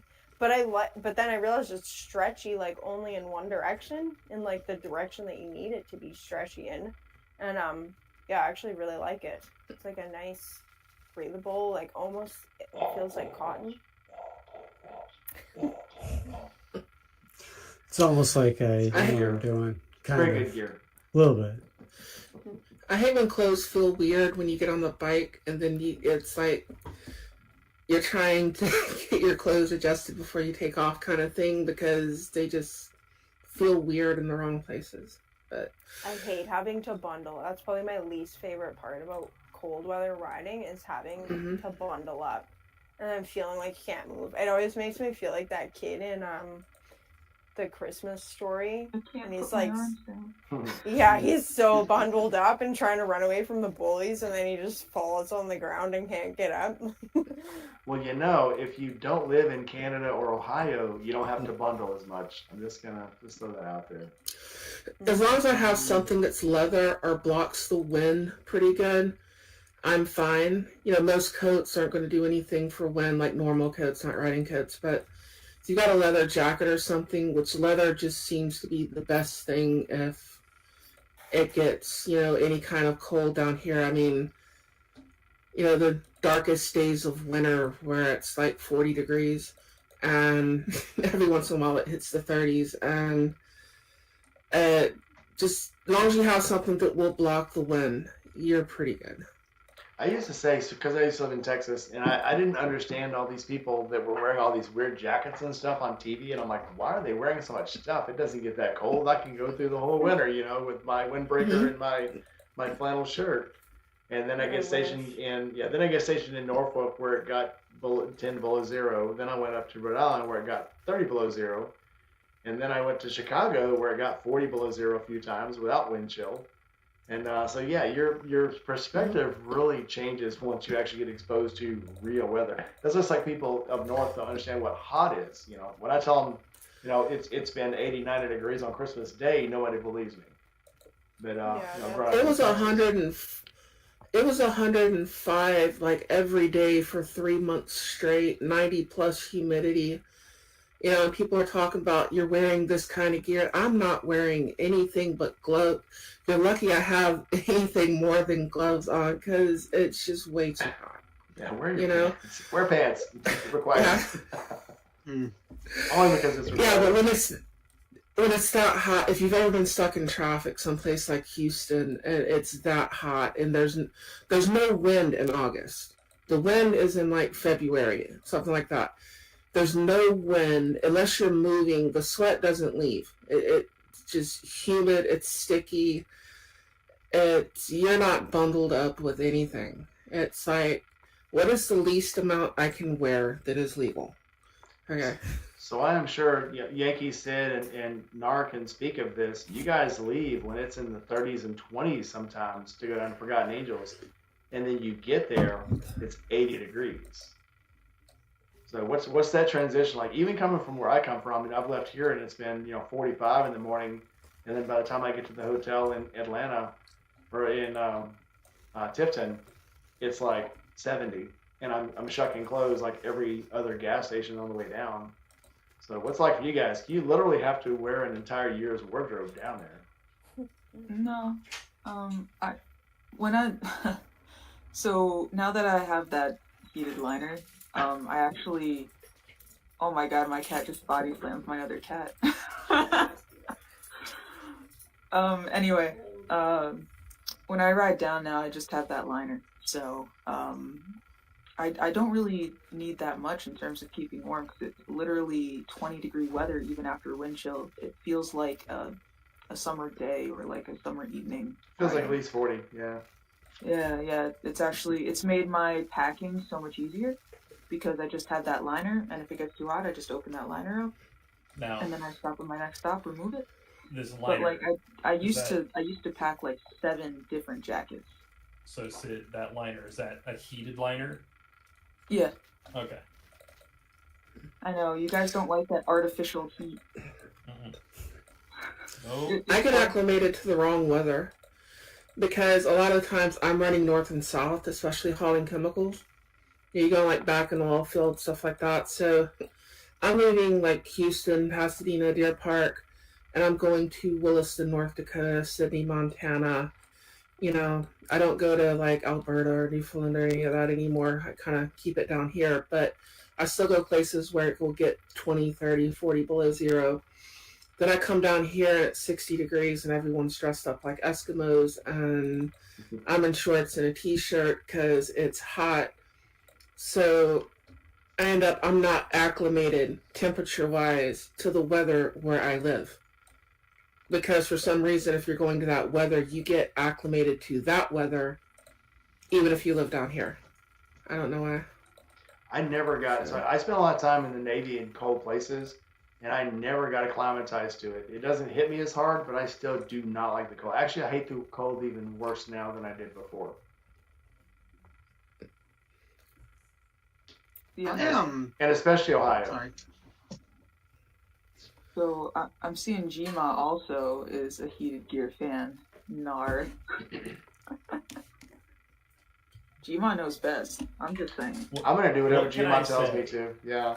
I like flirting with fate and living on the side of tempting frostbite. You know, it's a little more fun that way. Also, I forgot to say this before, but that feeling, and you Northerners know this very well. So that feeling when you get out of the cold and you feel your bones defrosting, and you're just like, oh God, thank you. Yeah, it's like getting brain freeze from the outside. Yeah. It's Right like maybe if here. I ride slower, I Yep. won't get brain freeze, but it's like, no, it just makes the brain freeze last longer. It's like, just ride quickly and get to where it's warm. I've actually never had heated gear. I remember being in Chicago and coming in from like 2 or 3 hours out and then getting in the shower. And as the water's running down my body, it's getting colder. And then as it hits my feet, I realize I can't feel my feet.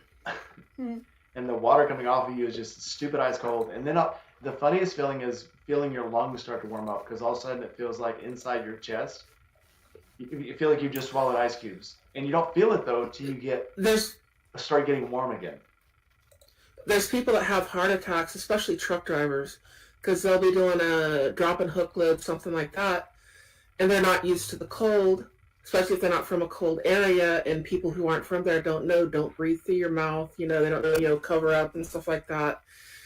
And they're dollying down a trailer, and you got to remember most truck drivers too, we're talking like some 300-pound dude that is not exactly in shape, and, exerting a lot of energy, and will end up having a heart attack from breathing the cold air.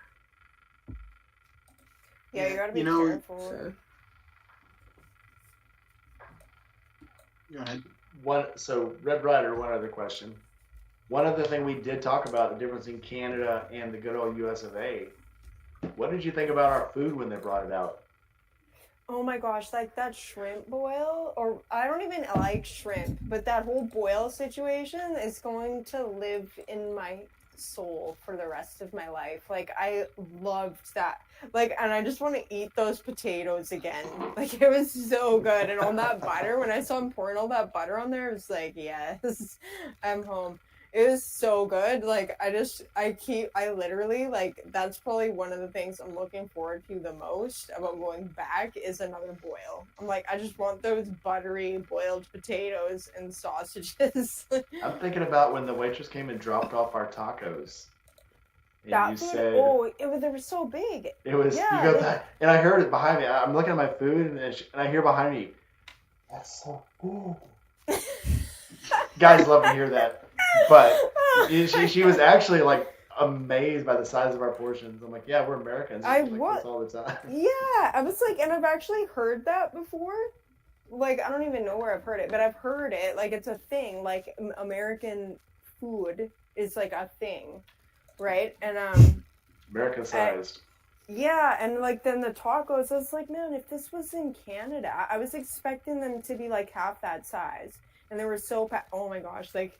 I haven't eaten dinner yet. I'm so hungry, and it's probably not a good idea to talk about food right now. I'm like actually in the middle of making. Well, they brought us 2 tacos. We went to Stein and Vine, and they brought us 2 tacos, and there was enough stuffing inside those tacos to make 4 tacos. They were it was loaded. so good. Oh my gosh, I'm so hungry. My stomach is grumbling. Yeah, I definitely in October, if I come back in October, which the plan is that I will, I'm like losing 10 pounds before I go there just so I can gain it all back in Florida. We have better food here on taco trucks and in gas stations than they have in Mexican restaurants up north. And I've tried some Mexican restaurants up north, and it wasn't good. So Chicago has good Mexican restaurants. I think it depends on the population too. There's some places, strangely enough, and it may not be like Mexican, it may be like Hispanic food in general, South American, but you go someplace where they have a good population of those people, you can find some pretty good food. But if you're in like Mountain Home, Idaho, it's not as good, you know. So Steve, when we come to visit you, where are we going to go eat? We've got a pretty decent, LA isn't really known for anything. Well, it is. Well, I mean, like food wise, like we've got such an eclectic mix because there's, so it's like, there's a lot of really good Mexican food. There's a lot of really good Chinese food, Korean food. We don't have as much barbecue as I'd like. And that's kind of the one thing that sucks. And if we do, it's really expensive. But it's a pretty eclectic mix, and you could pretty much get anything good because there's so many little like pockets where this is Koreatown, or this is like Korean? yeah. So good for pho, Sydney. Pho. Yeah. So it's it kind of depends on what kind of LA you want. Well, they got good food on their food trucks too. Yeah, that's the other I thing. used to love that. You're down there and you're basically in Compton. They tell you Long Beach, but you're in Compton, or you're down in like San Diego, or you're up in Salinas or somewhere. And you'd hear the truck come around there, and okay, they got good food. It's going to be a good portion of food, So. Yeah, no, that's it's definitely like the food truck scene here. Like, I mean, it's everything, every kind of food you could imagine, and they're just all over. So It's kind of what I've always understood is that LA is like known for their food trucks. If I were to think about like eating in LA, it would be like from a food truck. yeah. Well, I mean, and there's just, there's like wood fire pizza next to like falafel, next to like Mexican food, next to like, cupcakes. It's just like it's like a smorgasbord.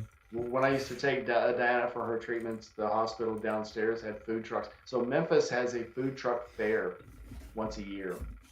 And you can buy tickets to the food fair, and they just park all the trucks up, and you just go around from truck to truck. And the ticket doesn't get you free food, it gets you reduced price food. So it's like $1 for, like instead of getting like a plate of tacos, you can get one taco, or you can get one kebab, or you can get one this or one that. But it's if you go to a hospital here, there's food trucks everywhere. You go to a business park, food trucks everywhere. The steel mill I worked at had 2 or 3 food trucks show up every day. And they would have a breakfast food truck every once in a while. So food trucks in Memphis are huge. Probably because there's such an eclectic, there is an eclectic, group of people here from all different nationalities, and that just lends itself to food trucks. So, because it's easier for people to migrate here and start a food truck because, the government gives you money. What can all people do? Cook, cook your favorite stuff. And there's tons of them here, though. That's something I like about the Houston area is it's such a melting pot of so many different cultures, and I guess if you're not from here, you probably don't, see that part of it, but you can get authentic food from so many different cultures, but it's also a port city, and I find like going around the country where there's a big port, you get more of a mixture of different cultures of people that kind of immigrated in over the years, whether you're talking about LA or Houston or Portland or New York or something like that. and you can generally get really, really good authentic food. Under the 610 bridge, we used to joke to say people jumped off the ship. That's where they defected. But under the 610 bridge, the shipyard there has a ton of food trucks also. I did forget about that. We always joke about the forklift drivers probably get hit in the head with a gun. The people throwing them over the bridge. And, okay, for most of the bridge, you're over concrete. You're over the docks and everything. You know, the ship channel bridge. And it's that part in the middle where you're over the water. And they didn't have the nets up so high until probably about 20 years ago anyways. So the joke was that, you know, people didn't wait long enough to throw whatever it was over. And there's some poor forklift driver down on the docks below, and he gets hit with whatever it is. That's actually, I don't doubt that at all. What's the place where the dude always does the diving? He's always on YouTube. I think he's somewhere in Atlanta, around Atlanta. He's somewhere in Georgia or Alabama. But he's recovered so many guns now. He's on, and I can't remember what the dude's name is, but he's recovered so many guns that the FBI and the local sheriff and the police come to him to look for guns that people jettison because he can find them so easy. Is that the one that does the magnet fishing? No, he actually does diving. Yeah, he does diving. There's some cave divers that I watch. I'd love to do that. It's got a Christian name. He's a Christian guy, so the channel has like a Christian name to it, and I can't remember what it is. But yeah, there's just it's a bigger thing than I ever thought it was before I started watching these shows. But yeah, people dump a lot of guns. It's kind of crazy. Let's get back to motorcycles. We're getting off track. So Yankee, you haven't talked in a while. Give us what's on your mind. You never actually did ask me what my worst trip was, funnily enough. Oh, sorry. Yankee, what's your worst trip? Well, I mean, I hesitate to call it the worst trip, because I did have fun on it, and there was a lot of value to it.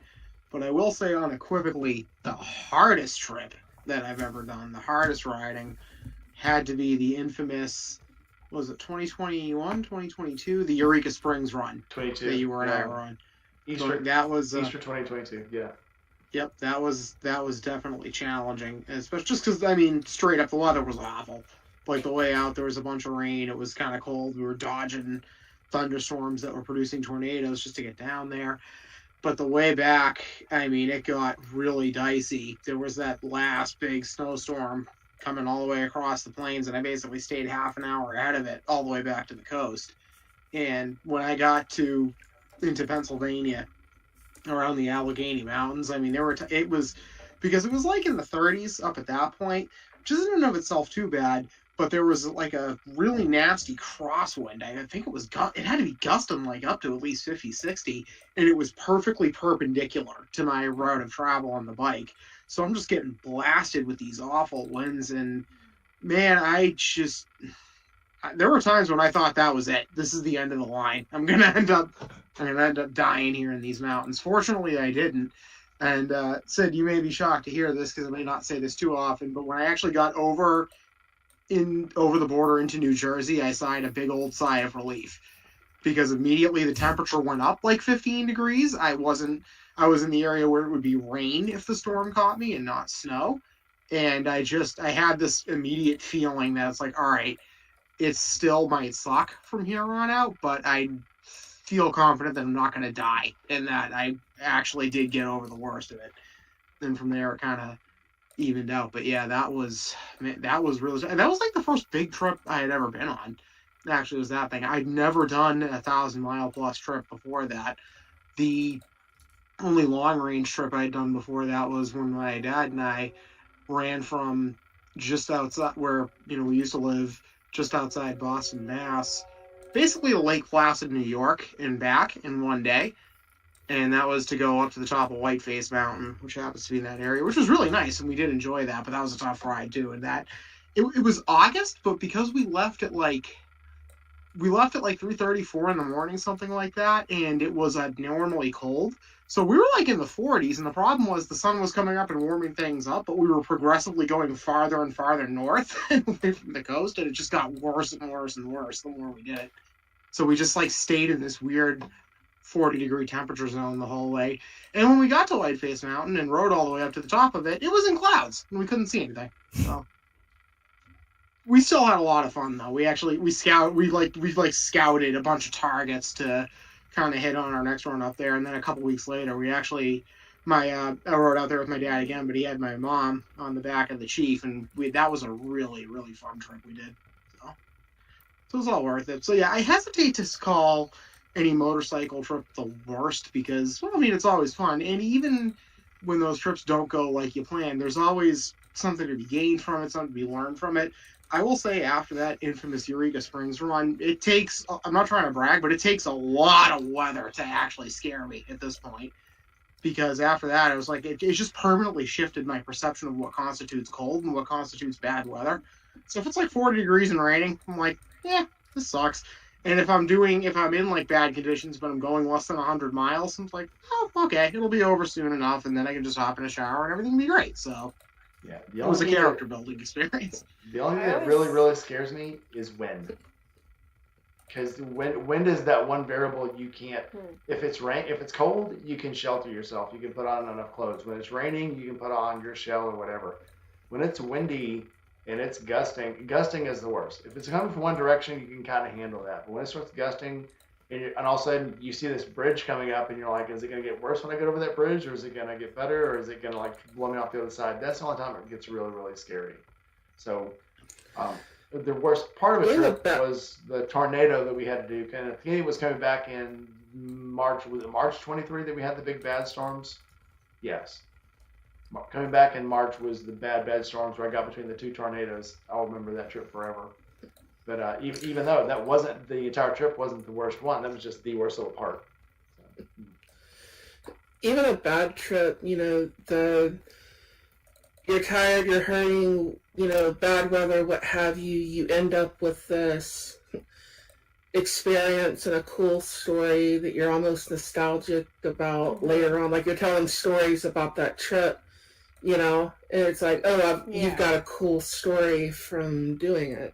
That's exactly what I was going to say. It's like even like the worst rides, no matter how much it sucks in the moment, it just like it adds to the adventure. The experience is like probably a big thing too, just like having the experience and the skills that come with those experiences by the time you're through with it. But then like the stories too, right? Like if every ride was sunny and beautiful and dry roads and like, no issues along the way, it's like there would be no adventure, there'd be no stories. It would just be like, yeah, I went for a beautiful ride today. Like, oh, good for you. Like, but I feel like it's all of those variables that we have no control over is what adds to the excitement of being on a motorcycle. And those are like the things that you don't get in just driving a car, because it doesn't matter if it's raining or snowing or whatever. Sure, you might have to go a little bit slower, it might take you a little bit longer to get there, but there's nothing, it doesn't toughen you up, Especially if you make YouTube videos. Yeah, that was like when I first started my channel, and one of my first riding videos before I even had a mic for my GoPro, and I had like just gotten a GoPro, and I get caught in the rain coming back from where I live now, going to where I used to live, so it's like an hour ride or whatever, and I just got caught in this like stupid sudden downpour, and I just had to I ended up stopping at a pub and just like had a bowl of soup or whatever and just hung out for like a couple hours. If I would have been riding something different, I would have just kept going. But on my shovel head, I'm like, I have to worry about the batteries. Not like my bike's not set up for that kind of weather, right? Like, but yeah, it's just like I think about that and I was like, yeah, in the moment it kind of sucked because I was getting soaking wet and filthy, and I knew my bike was getting soaking wet and my battery could have shorted out at any moment. Thinking back on it, it was fun. Like it's a cool experience, and like stories, they're all just stories to be able to tell. I gotta throw this in, mentioning pubs. When we pulled into Steinevine, we pulled in and Red goes, "Where is it?" And I said, it's the one that says pub. And she looks at it and she's like, are you sure?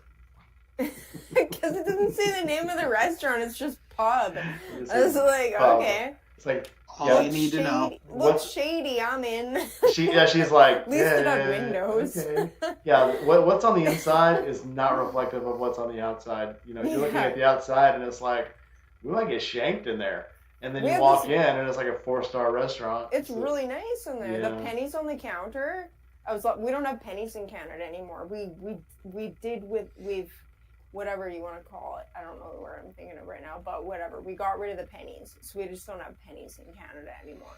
So, yeah, it's so weird. Just like going to the U.S. and just seeing all these things that we don't have in Canada. I feel like I'm like living on Mars almost. Like we don't have plastic bags.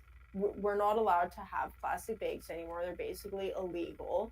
And plastic straws. Like businesses are not allowed to give out plastic bags and plastic straws. So going to Walmart and stuff there, like the Walmart here, you have to buy a reusable bag, and it's so annoying because I have so many of these stupid reusable bags in my house because I forget to bring them every time. And then but like going there is just so convenient. I was like, you guys still have plastic bags. I'm like, I was almost thinking to myself at the self-checkout there, like, shoot, I forgot my bag. But, yeah, it was...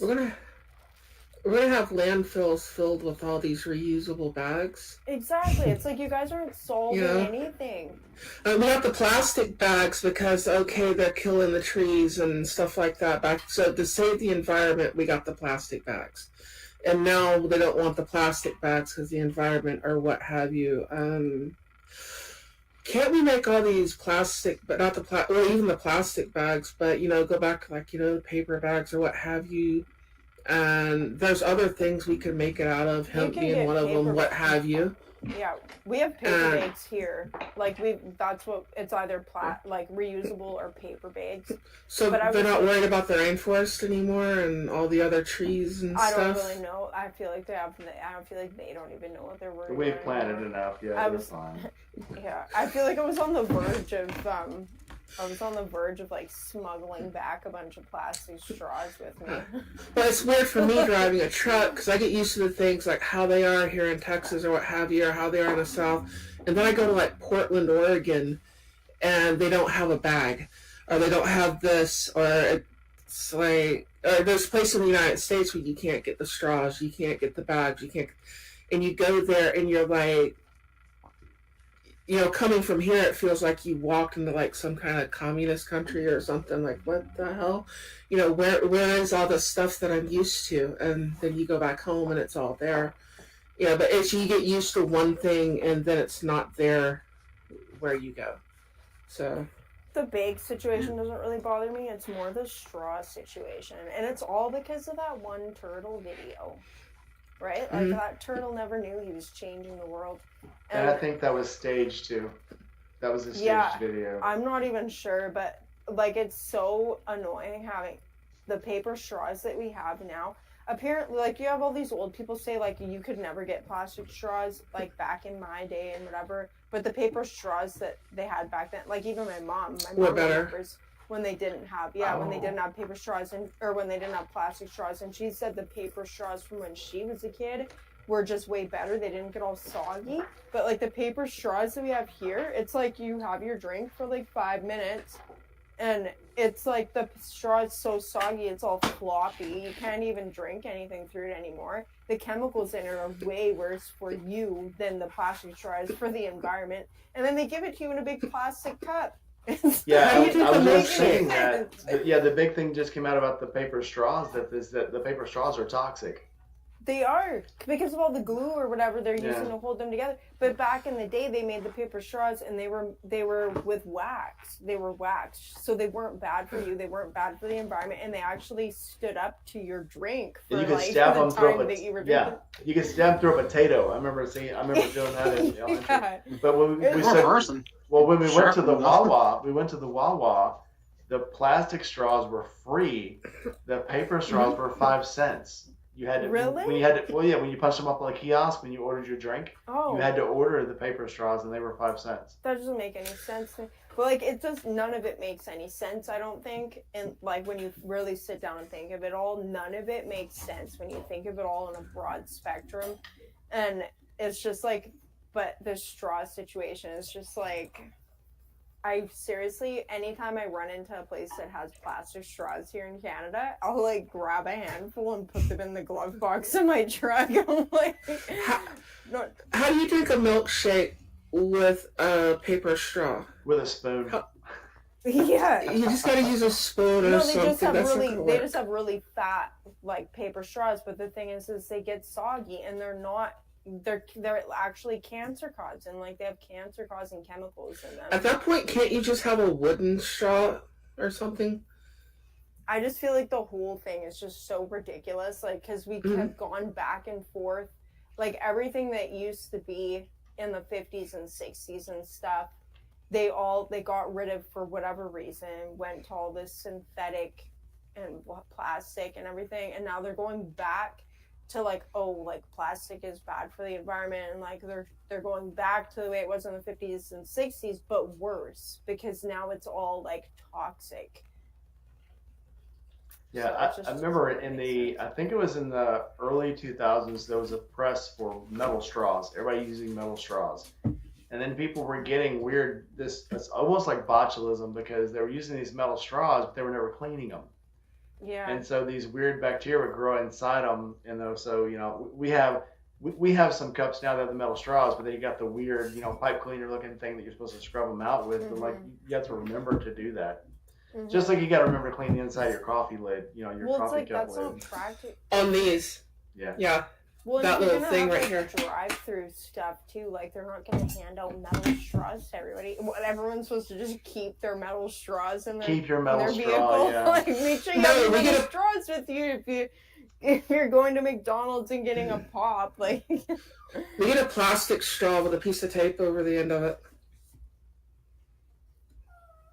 Weird. That's for a drink. So we're about to the end of our 2 hours. Let's go ahead and start with final thoughts. Let's start off with nothing at random, because he's been pretty quiet the whole night.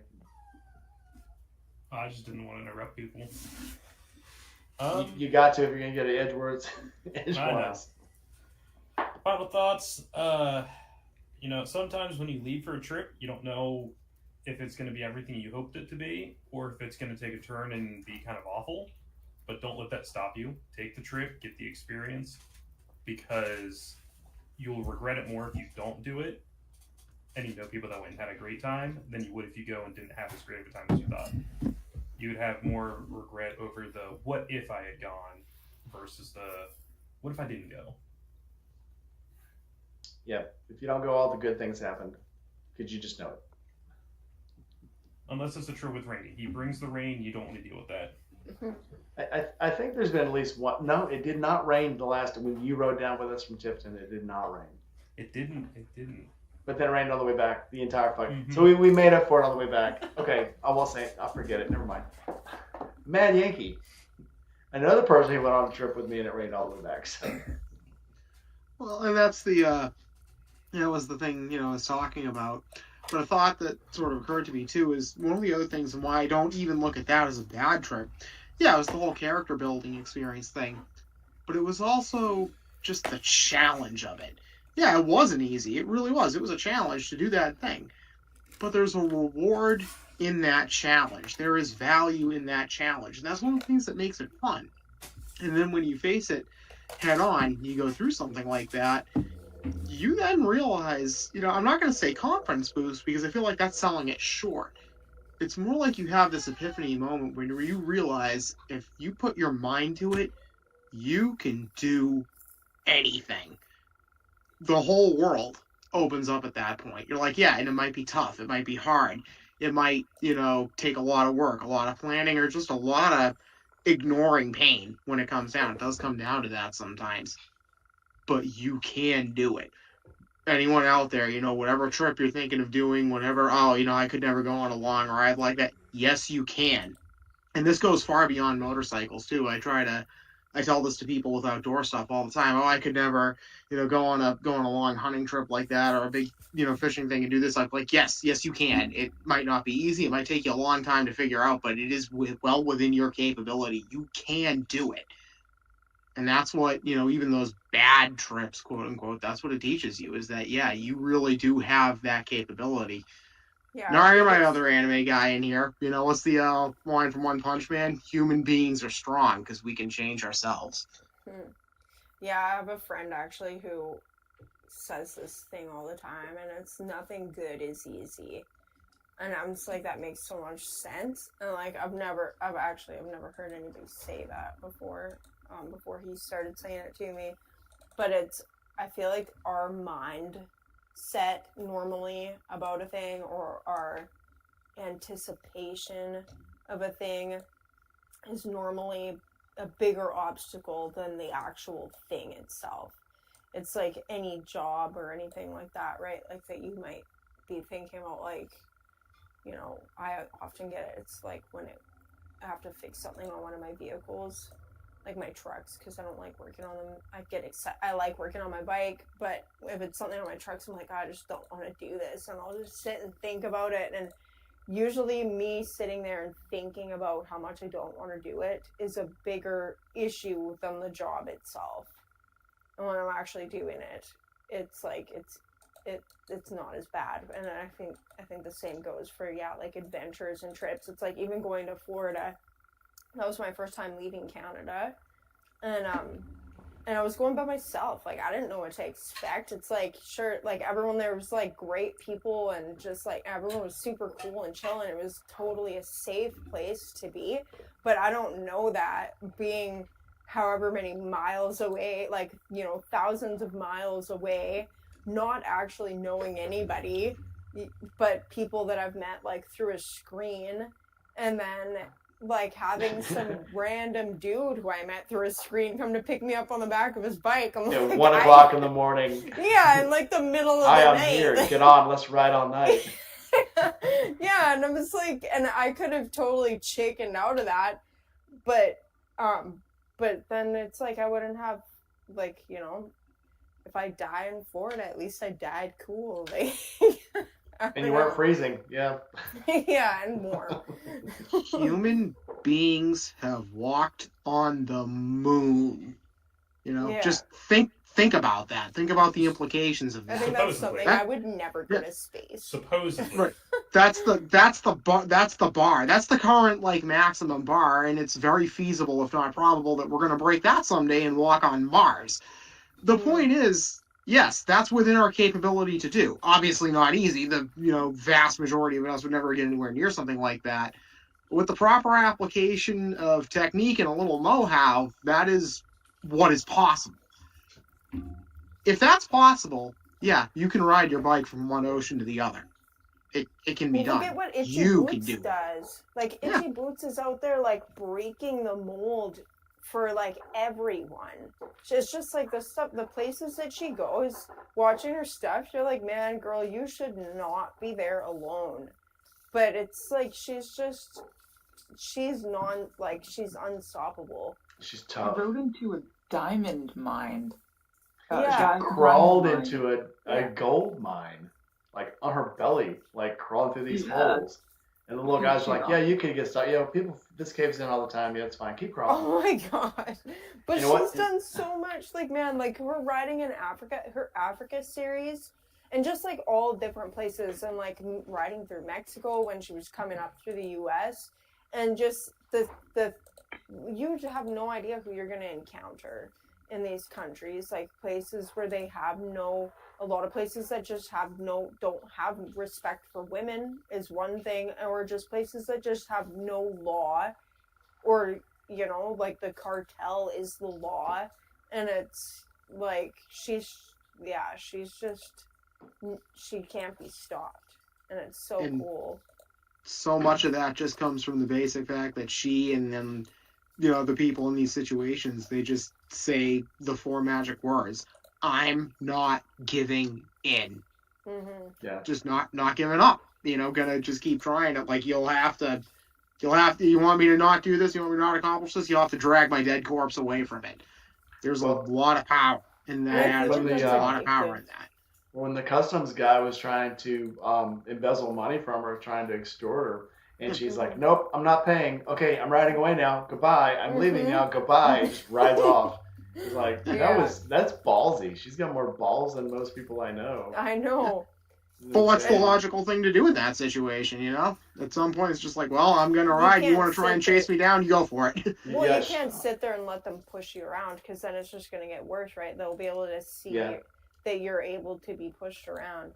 But I feel like that kind of what she's doing with her life and the risks she takes, that has to be like addictive in some degree.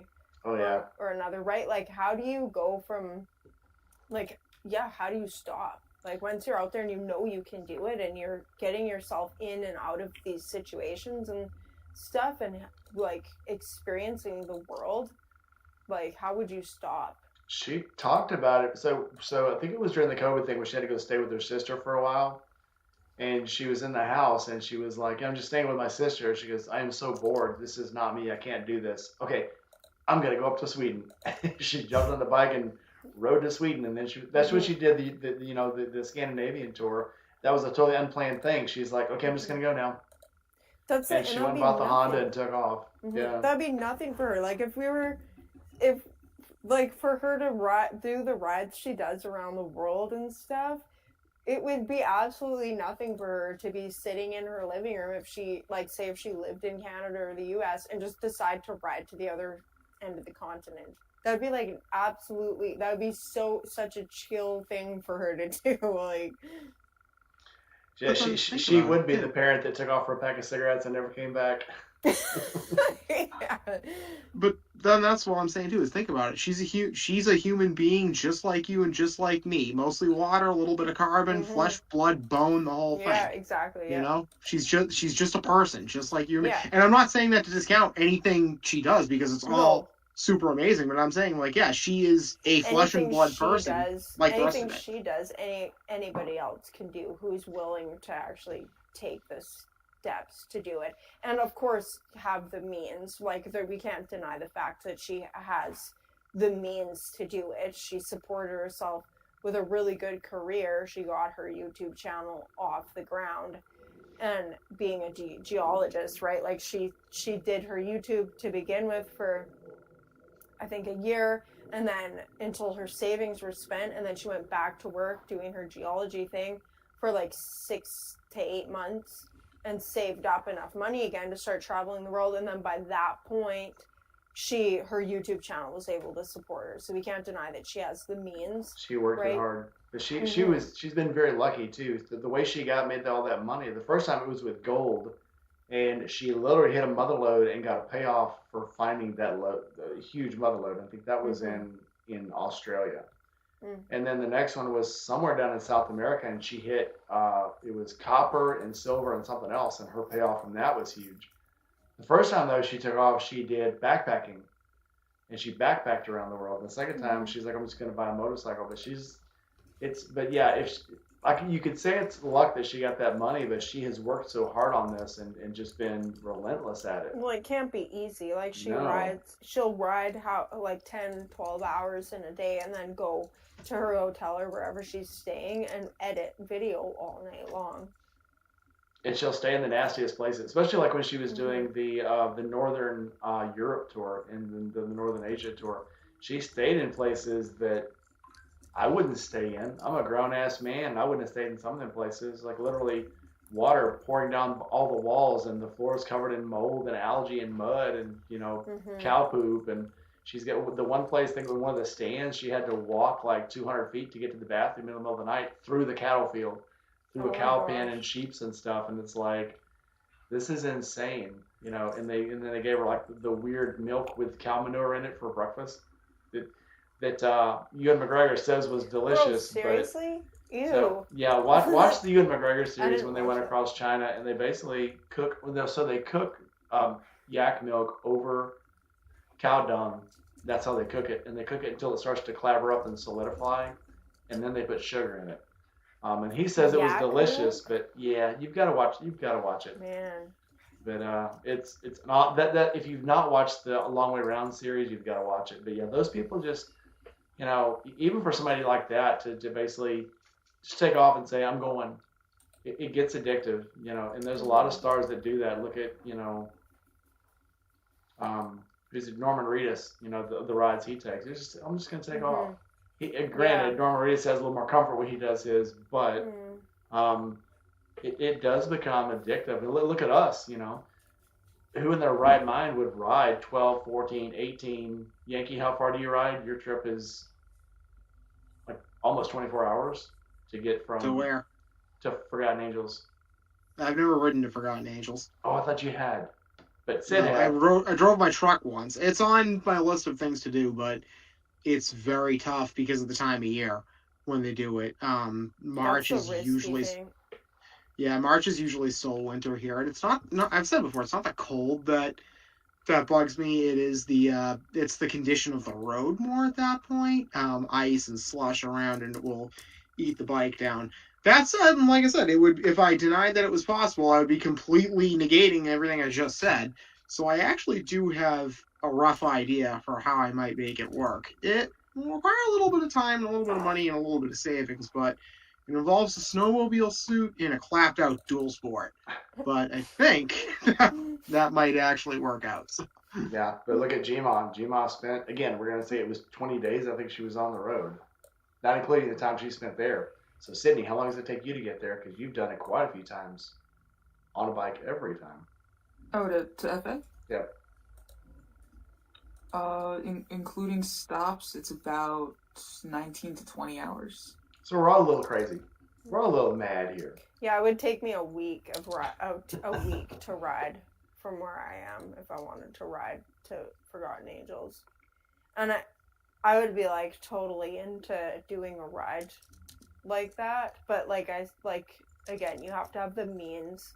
If you're a normal person who has to still support yourself and make a living and whatever, to just take, for me, that would have to put a month aside of not being at home, because it would be a week ride there, a week ride back, and then a week or two actually being there. So I would have to have a month that I'm able to be not getting basically anything else accomplished. I would have to be set up to be able to operate from the road and have and still be making money, and being able to pay my bills and stuff by the time I get home. Yeah, but you could send your clips back to your dad through Google or through Bucket, and then he could do all your editing and stuff while you were gone. But that's neither here nor there. We're getting off track again, which we are very good at. Steve, final thoughts. What were we talking about? Final thoughts, Steve.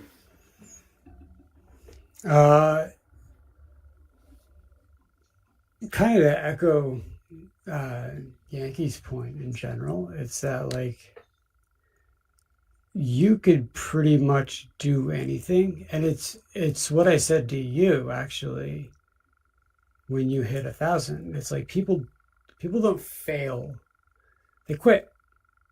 Mm-hmm. And quitting's not the worst thing in the world. You might have to do it for financial reasons, or you might have to do it this or that, but people don't do things that are generally hard.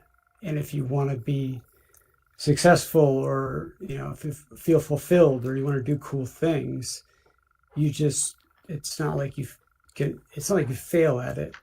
It's that you quit, or you just don't do it. And then you wake up and then you realize, oh shit, that was the time to do it, and I didn't do it. And I don't have anything to show for it. And it goes really fast as you get older. What are you trying to say? I'm saying that I just turned 38, and it's I'm looking down the barrel of 40, and it's I still feel like I'm a 16-year-old in a 38-year-old's body. But it's all these things that Like you can do, like, there are no rules to this game. That's the fun part. Like, everybody thinks that, like, oh no, you shouldn't be there, you shouldn't do this, you shouldn't do that, or you shouldn't, like, there's no rules as long as it's within the confines of the law. um, there's no rules to this game, and that applies to riding or trips, or but it also kind of applies to life in general. Like, nobody told me that I couldn't start this company, so I did. Shade Tree actually told me when I first went there, and I was talking about just getting into YouTubing, and he says, "Yeah, he goes, as long as you stay the distance, you'll be successful. It's nobody's successful their first year. Very few people are successful their second year. So if you can stay till year 3, all of a sudden you'll be successful in this, and not until." So luckily, I had fun doing it. I stayed with it, and now it's starting to show off. I literally at one point thought I could care less if I ever monetize, get 1,000, whatever, because I'm just having so much fun. Because it gave me a good excuse to meet Yankee and Juice and Sid and Nar and Red and now Tara and you. So I met some awesome people doing this, and then at some point along the way, everything just clicked. So Yeah, and that's usually the way it works. Is that, like, and I was actually talking to Josh this morning. Um, like, he didn't start with 100,000 subscribers or however much he has now. Like, he started from 0. Mm-hmm. And Che. So it's like, it's like they just didn't quit, and they kept doing what they wanted to do. And as long as it's within YouTube's guidelines, they're not going to get their channel pulled. Maybe they've come close a couple of times, I don't know. But they just didn't quit, and they were them. And they realized, hey, you know what? You just keep at it. And if it's good, and you keep trying new things, and you kind of push yourself in general, and you just don't quit, like, you'll be surprised how much you can be able to accomplish. Yeah, and that's the thing. Yeah. I mean, look at Red. You just don't quit. Red has put so much effort into this, and you make a lot of videos now, and that's not easy. I was like looking, I've got like over 300, I've got like 330 something videos, I think, on my channel right now. And I've been doing it for just over 2 years, which it feels like, it's so crazy. It's so crazy because I never planned on being a YouTube person. Like, I never thought of it as something I would do. And even when I started putting videos on my channel, I still wasn't thinking of being a YouTube person. I wasn't thinking that I would be trying to build a business, and that's essentially what if you want to have YouTube as your main thing, you need to think of it in that way. And I've been involved in a few family businesses, and I've helped get them off the ground and stuff, and I've had my own business, which we had to quit, unfortunately, for multiple reasons that were just out of our control. And like very successful family businesses and stuff. And it's like I've always been told, like, and my dad like did his own businesses, and he would always tell me, he was like, you have to expect that there's going to be 5 years basically where your business is going to be like an infant, where you're always going to have to be, it's like you're going to have to expect at least 5 years of having to like bottle feed your business and put all of your effort in and not expect to get much back out of it before you're going to actually be successful and be able to like reap some kind of benefit from your business. And a YouTube channel, there's no reason to think of it any differently. If you actually want to be successful at it, you need to treat it as a business. And that's something that I didn't think of to begin with. And I think that's because I'd never planned on it actually being that kind of a thing for me. I just thought, like, my dad tried to talk me into it for years, and when I started putting my first videos up, they were the worst videos ever. They were so crappy. I'm like, I don't know why anyone subscribed to me. And I still never thought of it as something that I would want to do as like a livelihood. And it just, and then it took off like on its own without me even trying.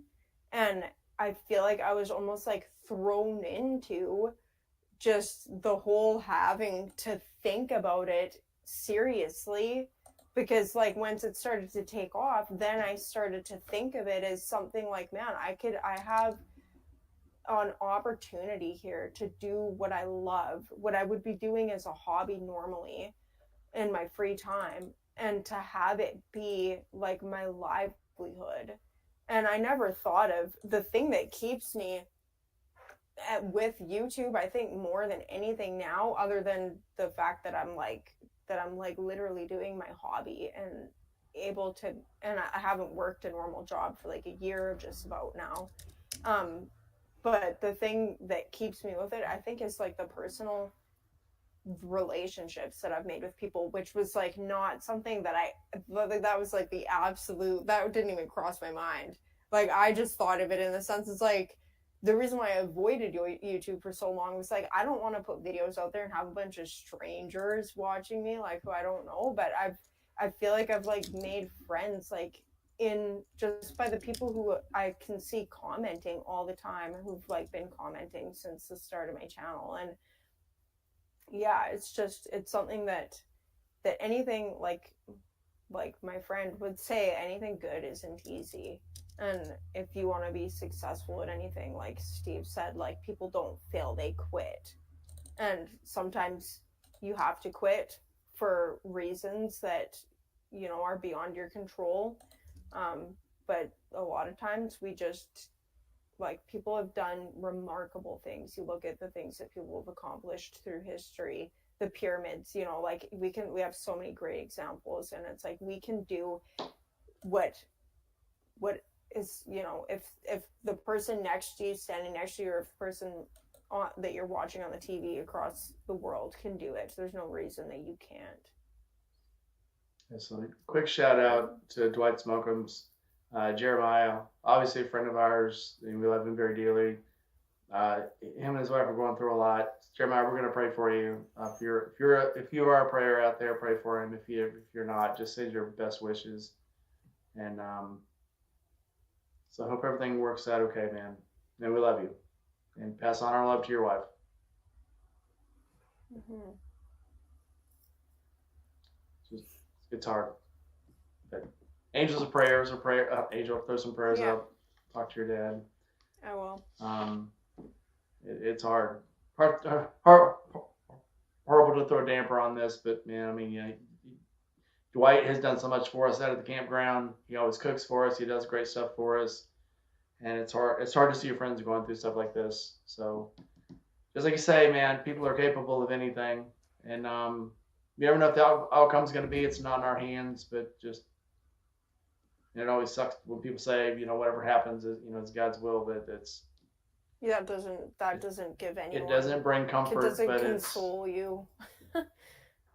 Like. Yeah. Yeah. But let's just all pray for him. But we'll move on from that. Moving on, kind of dry, but Nar, final thoughts.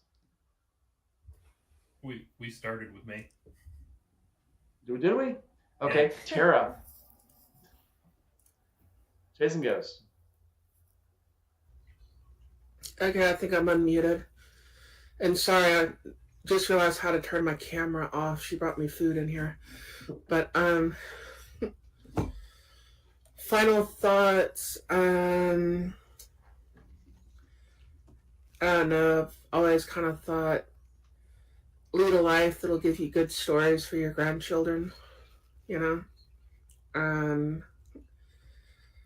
I've been everywhere. I've all kinds of weather. You know, not necessarily on a motorcycle, because y'all know what I do for a living. And I'm kind of seeing all extremes. I've had all extremes, and just do it. You know, time passes so quickly the older you get. I can still remember, like, waiting for recess. You're in elementary. It seemed like you could count to 100 between the clicks on the second hand. You know, you're just waiting for that bell to ring, and now it's like you blink and the year's over. and it just goes faster and faster. And that time that you thought you had to do something, I think that's one of the biggest regrets that people have too. From what I've heard, hopefully I'm far enough away from that, but when they pass, is that, basically wasting time, sort of thing, when they could have been doing something else. So make the time. There are other jobs. This is the only life I know I'm going to get, Work will replace me tomorrow if I quit. I can get another house. There are things that are more important than work and money and all that. And a lot of that is enjoying life itself. Doing something, you're going to remember years later, that trip, that vacation. And a lot of the fun is actually, like anything else, the planning, because what it takes not that spontaneous isn't a bad thing. Sometimes I do spontaneous stuff, like, just, hey, let's go to Galveston or what have you. But you want to take a longer trip, you're wanting to do something like that, and most of us will end up spending months of preparation for that. Just, what am I going to need for the trip? What am I going to need for that? I've got to schedule this much time off work. And there's something into the planning as well that is kind of fun in itself. You're looking at motorcycle gear, you're looking at boots, you're looking at this, and are we going to stay in this hotel? And if you're going with someone, family, spouse, that sort of thing, that kind of becomes a adventure in itself. Like for the two of you, you're planning out what you're going to do. That's not necessarily what you're going to do, because plans change and you get there and you want to go do something else. But you have that story, 20 years later, you're sitting around the table at like Thanksgiving or what have you, and you're telling the story of some trip that you told, some trip that you took, 20 years ago or 10 years ago or 5, or like the trip y'all were talking about that y'all took a few years ago with all the bad weather. And you have that story and that event. Especially if you get to do it with other people, you have an amount of bonding as well with those people. You've got that shared event, if that makes sense. So I always said you can make excuses or you can make time.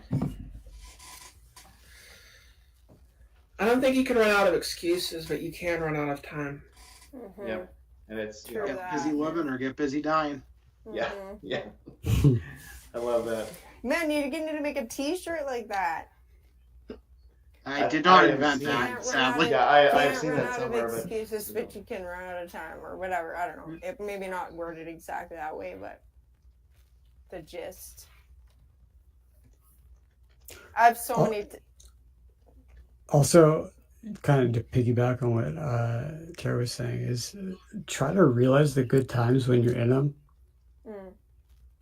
and to be present, because a lot of the time you don't realize you're in the good times until you're in the bad times and you realize the good times have come and gone. Mm-hmm. So realize when things are going well and things are happy, and try to acknowledge that. yeah, you can like we were talking about it earlier. You at some point you can be scared of what happens next, or you can be enthusiastic about what happens next. Mm-hmm. And once you realize the worst thing that could happen is you could fail, and okay, then what? Well, I guess think a nothing. big thing too is like we actually talk about this kind of stuff. We talked about this actually in my Bible study that I was at a couple weeks ago, and just like the whole idea about being thankful, and like just like I feel like a lot of times, like I know myself personally that I have a bad habit of just being like a griper, where I won't even be in a bad mood or even really annoyed, but I'll just like mutter little complaints about like different things or whatever, right? Or I'll get annoyed about the littlest stupid things. And I consciously actually started doing this a few years ago. I started when I'm feeling like complainy or annoyed at little things, I'll purposefully, rather than being like annoyed with the fact that there's a lineup at the gas station, or you know that gas went up 2 cents or something like that, I'll like try to be thankful for the fact that I'm even able to be driving a vehicle, or that I live in a country where I have the freedom to go to the gas station when I need to be able to drive to the grocery store to pick out whatever I feel like eating for dinner that night. And I think that like that just that mentality totally changes your perception of just life, and just like how like enjoying those little moments and stuff, right? Like it's so easy to let the good times just pass you by because you don't even realize that you're in the good times. And you're worried about first world problems to yeah, and like we not live in being North third world. America, man. Yeah, like we live in North America, man. Like even the homeless people are picky about what they eat. Like how bad can it really be? Like So with that, we're going to close. So if you haven't already, please hit the like button. If you're not subscribed, please subscribe. I know Red Rider brought in a lot of guests tonight, so thanks, Red, very much. yeah, hello to everybody if I didn't see you in the chat, because I'm like trying to figure out how to like look at everything, and there's but anyway. I always see when there's new names, I figure somebody brought them in, you know, one of my guests brought in. I put a post on my channel right before I went live with you. I put a little post up. I was like, I'm going to be on Rainey's channel. And I appreciate it. It was so good seeing you in Florida. It had to have been a weird feeling because I was driving, again, I hadn't slept in probably by that time like 36 hours. And I pull up to get you, and I know I probably look like a bag of wet freaking noodles. I was just as tired as you. I was not caring about how anybody looked, even myself. Yeah. I was like, all I care about is laying down, and I don't even care where it is. I just want to sleep. It was a good time, though. It was so good to see you, though. Thanks for trusting me. Thanks for trusting me not to kill you, because, dark, swampy roads in Florida. I'm just driving it down all the roads. It was insane. I'm still disappointed I didn't get to see an alligator. So next time I come, I'm planning 2 weeks, and I'm just like, I'm going to do everything. I'm going to spend much more time on the beach this time, because I was there for like 15 minutes. Cool. Not enough time at all. We're going to get rid of our people so that we can come back and stay if we want to. But everyone that came, thank you for coming out tonight. So like, comment, subscribe, hit that bell. Go check out all the people that we have on here now. Thank you, everybody. Yankee, when are you going to start working on your channel? When I can start doing things again, which should be soon, hopefully. But, I've been basically just sitting waiting for the horrible weather to end. You've got a great Instagram. You got a lot of hunting and fishing stuff on, so check that out if you know. Steve has a whole company you can go check out that has really awesome gear that we always talk about. Go to IRI at IndyRidge. No, that's the email. IndyRidgeUSA.com. Yeah, I'm giving my IndyRidgeUSA.com. That's my email. Yeah, that's your email. IndyRidgeUSA.com. And if you write to IRI at IndyRidgeUSA.com, I'll tell you all about the good stuff. So write me shit. And if you're approved and he's the one who decides, you get the stuff for free to try out and test out. But you have to write me a very convincing story. Hey, wait, I missed that part. My cat was getting into things. So a long time ago when I first started the company, I needed to know how my gear worked. This is like 2016. It started as an email thread from a bunch of guys from Duluth. And they were talking about, like how much they like the gear. And then I would ask them like, okay, well, how long can you go at like 32 with just the full gauntlet gloves? And, so I would get feedback from them. And then I thought, well, I just should expand that to, okay, well, Florida. And then Phoenix, what's Phoenix like? And then, Pacific Northwest. And then, because it's seriously 80 degrees right now. And it's, the humidity's low. And so the conditions are great. So like I had never ridden in Tampa with my own ventilated boots until I was in Tampa a couple weeks ago, or I guess like a month ago now. But and I was really pleasantly surprised. I was like, oh wow, these kind of kick ass. They work. And well, I'm actually we're actually about to launch a bunch of new ventilated styles, which is cool. And we're about to get restocked and everything because we got cleaned out this riding season. Like nothing's in stock right now. But that'll change. But I needed testers. I needed people who rode high mileage in different places to go out and test the gear, because obviously I can't test gear in all kinds of conditions. And then to provide feedback. And so that was the program I created early on. And then eventually, like I didn't have time to oversee the program anymore. So Rainey is my sergeant at arms. He's the gatekeeper for who gets to get basically anything they want for free to test it out. Cool. And right now we're ultra low on boots, so there's a moratorium on boots. Like we've got none left. So, but we're about to be restocked and all that kind of stuff. But it's like I want to get other people's opinions and what I could do better and how I can make the boots better. But the version 5s of everything are coming out real soon, and hopefully, Yeah, we're trying to find out a way to get them to Canada without paying a 50% tariff. I know, right? I should have just made enough space in my bag when I was there. Yeah. But I haven't been on the Indoridge website actually since Rainy Rider first told me about it last year. So I'm assuming you probably got a few different new designs for gloves and stuff like that. Gloves kind of took a back seat this year, and mainly focusing on boots and new boot designs. Okay. There's a lot, and I actually switched tanneries for gloves, and that's that's kind of a painful process. But I'm also coming out with apparel as well. So like the sweatshirt that Mad Yankee is wearing. That was actually a line of hoodies that I killed because they just weren't good enough to be put out as one of my products. But the t-shirts that I make in Guatemala, they're the best t-shirts you'll ever wear. The same as the Forgotten Angel t-shirt? Yeah. Those are nice shirts. And the same one I sent you.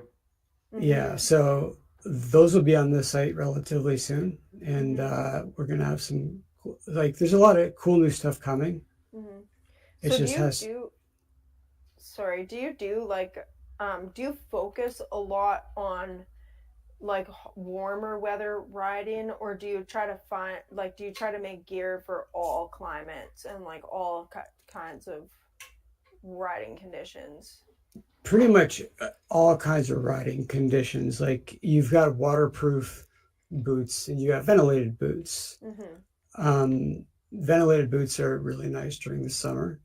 Waterproof is really nice during the winter because not only does it act as a barrier, because it has a membrane on the inside, not only does it act as a barrier for water, but it also keeps heat in. So like I'm wearing the special editions right now, just because my feet were a little bit cold, and just having, the ventilated boots, which the new special editions, the new Blackbirds, that are really, really cool. I only made like 290 of them though, so they're going to go real fast. But I was also wearing, for the first half of the day, I was wearing the new black Comanches. It's like a two-tone black. It's kind of like roughed up, but the whole thing is black. So I was testing those out for the first half of the day, and then the second half of the day I'm wearing these. And so I try to, a lot of the vast majority of riders are, on the East Coast. There's not comparatively to the West Coast. So I try to make something that everybody can hopefully enjoy. It's tough. When you've got, I'm literally about to introduce hundreds of new SKUs. Cool. And there's just a lot that goes along with it. Like right now, I'm working on inventory forecasting for the next year, and that you have to factor in growth. Like we're up 100% for the second year in a row. That's so cool. Congratulations. Yeah, thank you. But Yeah. like, it took a long time. Like it's like you said, 5 years. Yeah, I incorporated in 2017. Mm-hmm. So the last couple of years, like you keep working at it and it comes together.